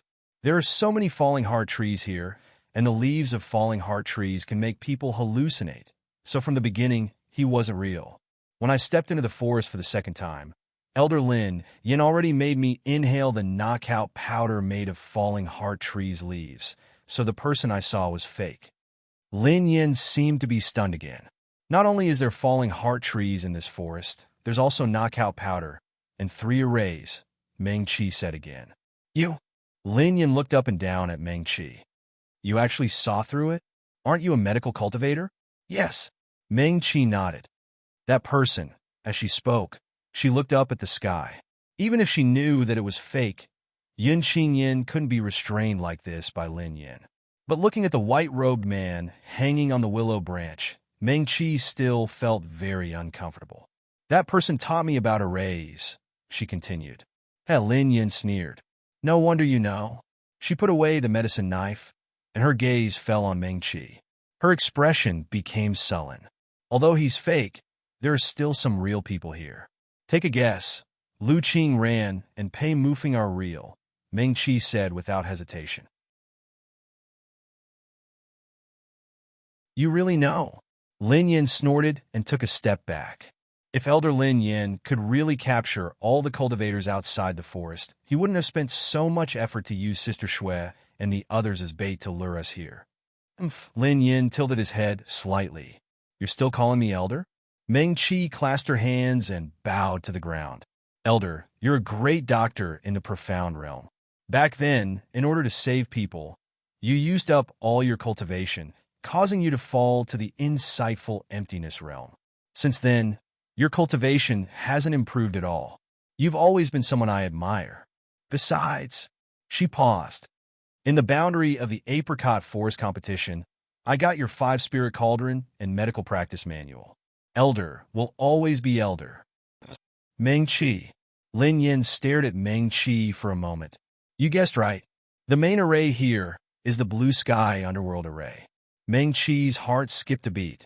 It's recorded in the medical practice manual that array cultivators can even revive dead cultivators with arrays and rare spiritual herbs. It's just that no one has really done it. Meng Qi, you're also a medical cultivator. Lin Yin didn't continue the topic. Instead, he said, have you ever thought about the path of medical cultivation? Meng Qi stilled. Lin Yin didn't wait for her to answer and continued to speak. Medical cultivators should be benevolent and benevolent. In the eyes of medical cultivators, the lives of the world should not be divided into nobility and inferiority. They should not be judged based on status and whether a person should be saved. When I first became Master's disciple, he told me this. Meng Qi didn't speak. But how can there be a completely selfless person in the world? Xiuzhi cultivate the heart, but it's not possible. Lin Yin glanced at her. After Yao Xiu split their consciousness, they can receive the help of their primordial spirit. After Sword Xiu and Dharma Xiu split their consciousness, a thread of consciousness will form its own branch and merge into a life bond talisman or weapon. After that, the life bond talisman or weapon will be connected to the mind of the Xiuzhi, and their combat power will naturally increase. As to medical cultivators, Lin Yan's lips curled. After splitting their consciousness, they can be considered to have started on the great path of medical cultivation. The path of medical cultivation needs to be open and honest, benevolent and benevolent. The dark side of the heart will be forcefully cut off, but it will not disappear and will remain in the Ling Sea. When you grow a step, it will also grow a step. This is the change after medical cultivators split their consciousness. Do you know that every time we undergo a tribulation after splitting our consciousness, we need to fight against the inner demon barrier? Meng Qi slowly nodded. I've heard of it. So the tribulations of medical cultivators in the distant past were often more dangerous than sword shio and dharma shio. I heard that medical cultivators later no longer underwent tribulations like this. Yes. Meng Qi nodded. In the past tens of thousands of years, medical cultivators' legacies were almost cut off several times, and the method of splitting their consciousness to contain their devil was also lost. Huh. Lin Yin chuckled, but didn't speak. No wonder it's hard for profound realm medical cultivators to appear in the world. Meng Qi didn't speak. She understood Lin Yan's words. Tens of thousands of years ago, medical cultivators didn't lose to sword shio and dharma shio. One of the reasons was that, as Lin Yin said, medical cultivators at that time could split their consciousness to contain their devil. They could pull out all the dark thoughts and ideas that went against the path of medical cultivation and seal them in the Ling Sea. This way, their heart of cultivation would be purer and their progress would be faster. But this way, they would often have to face more terrifying and dangerous tribulations during their tribulations. So many medical cultivators in the distant past died during their tribulations. Later, this legacy was cut off, and a large number of ancient spells were lost, so medical cultivators gradually began to decline. Their cultivation speed couldn't compare to sword shio and dharma shio, and their spells couldn't compare to theirs, not to mention their combat strength. Meng Qi had heard Shui Jinwen talk about the apricot forest and the barrier of the grand competition. He vaguely guessed that what the Wind Alliance really wanted to get from the barrier of the grand competition might be the inheritance of splitting their consciousness to contain their devil. Meng Qi, you were able to pass the barrier of the apricot forest and obtain the inheritance because you received her approval. Her? Meng Qi was taken aback. You should have guessed it, right? Lin Yin curled his lips and looked at Meng Qi with a faint smile. I'm the manifestation of the devil hidden in Lin Yan's Ling Sea after she split her consciousness to contain her devil. Although I'm one with her, there are still some differences. You know what Lin Yin did, right? She asked. Yes. Meng Qi took a deep breath and said slowly, in order to save the people of the 6 cities and 8 towns, Senior dissipated all her cultivation and finally fell to the insightful emptiness realm. That's right. Lin Yin curled his lips and interrupted her, not allowing her to continue. She stood with her hands behind her back and smiled coldly. Then she left a good name for thousands of years and became the last profound realm doctor in the distant past. But back then, there was someone who accompanied her to go against the heavens and fight against the demonic poison of those demonic cultivators, guarding and protecting her. He was seriously injured with broken bones and poisonous miasma all over his body, but he didn't let a single demonic cultivator touch the corner of her clothes. Meng Qi was slightly stunned. She had never heard of this before. Lin Yin was recorded in the books as the last profound realm doctor in the distant past, and also the youngest profound realm doctor in the distant past. She was benevolent and was respected by the world. In those books, Lin Yin was a god, perfect and flawless. No book had ever recorded that there was such a person by her side. That person was seriously injured and on the verge of death because of her. If she was unharmed, she could naturally be saved. But at that time, she was the only profound realm doctor in the 3,000 worlds. She had just exhausted her cultivation for those strangers who had nothing to do with her, and her realm fell. She didn't wait for Meng Qi to speak and continued. She was benevolent and righteous. She was benevolent and selfless. She survived and was worshipped by the world. But her Taoist companion died just like that. Lin Yan's smile became perverse again. I only want the person I love to live well. I only want to be with him forever and ever. Am I wrong? Meng Qi. Senior isn't wrong either. Meng Qi murmured. She looked at the smile on Lin Yan's face and was in a trance for a moment. She vaguely felt that she seemed to have peeped into some terrible truth. But that thought was too vague. It flashed through her mind so quickly that she couldn't catch it at all. So Meng Qi. Lin Yin reached out and gently slid his hand across Meng Qi's cheek. Let me ask you again. If you had a way to bring such a person back to life, what would you do? At this moment, The man in white slowly descended from the sky above the forest and stood silently on the treetops. He was tall and looked quite tall, but when he landed, not a single leaf swayed, nor did he make the slightest sound. You're tuning in to the Romance Rendezvous YouTube channel. We're so grateful for your support, and don't forget to subscribe to join us on this incredible journey through captivating stories. Your generosity through donations truly makes a world of difference, as it's the primary source of revenue that allows me to expand and enhance this channel for you. Thank you from the bottom of my heart for being a part of this adventure.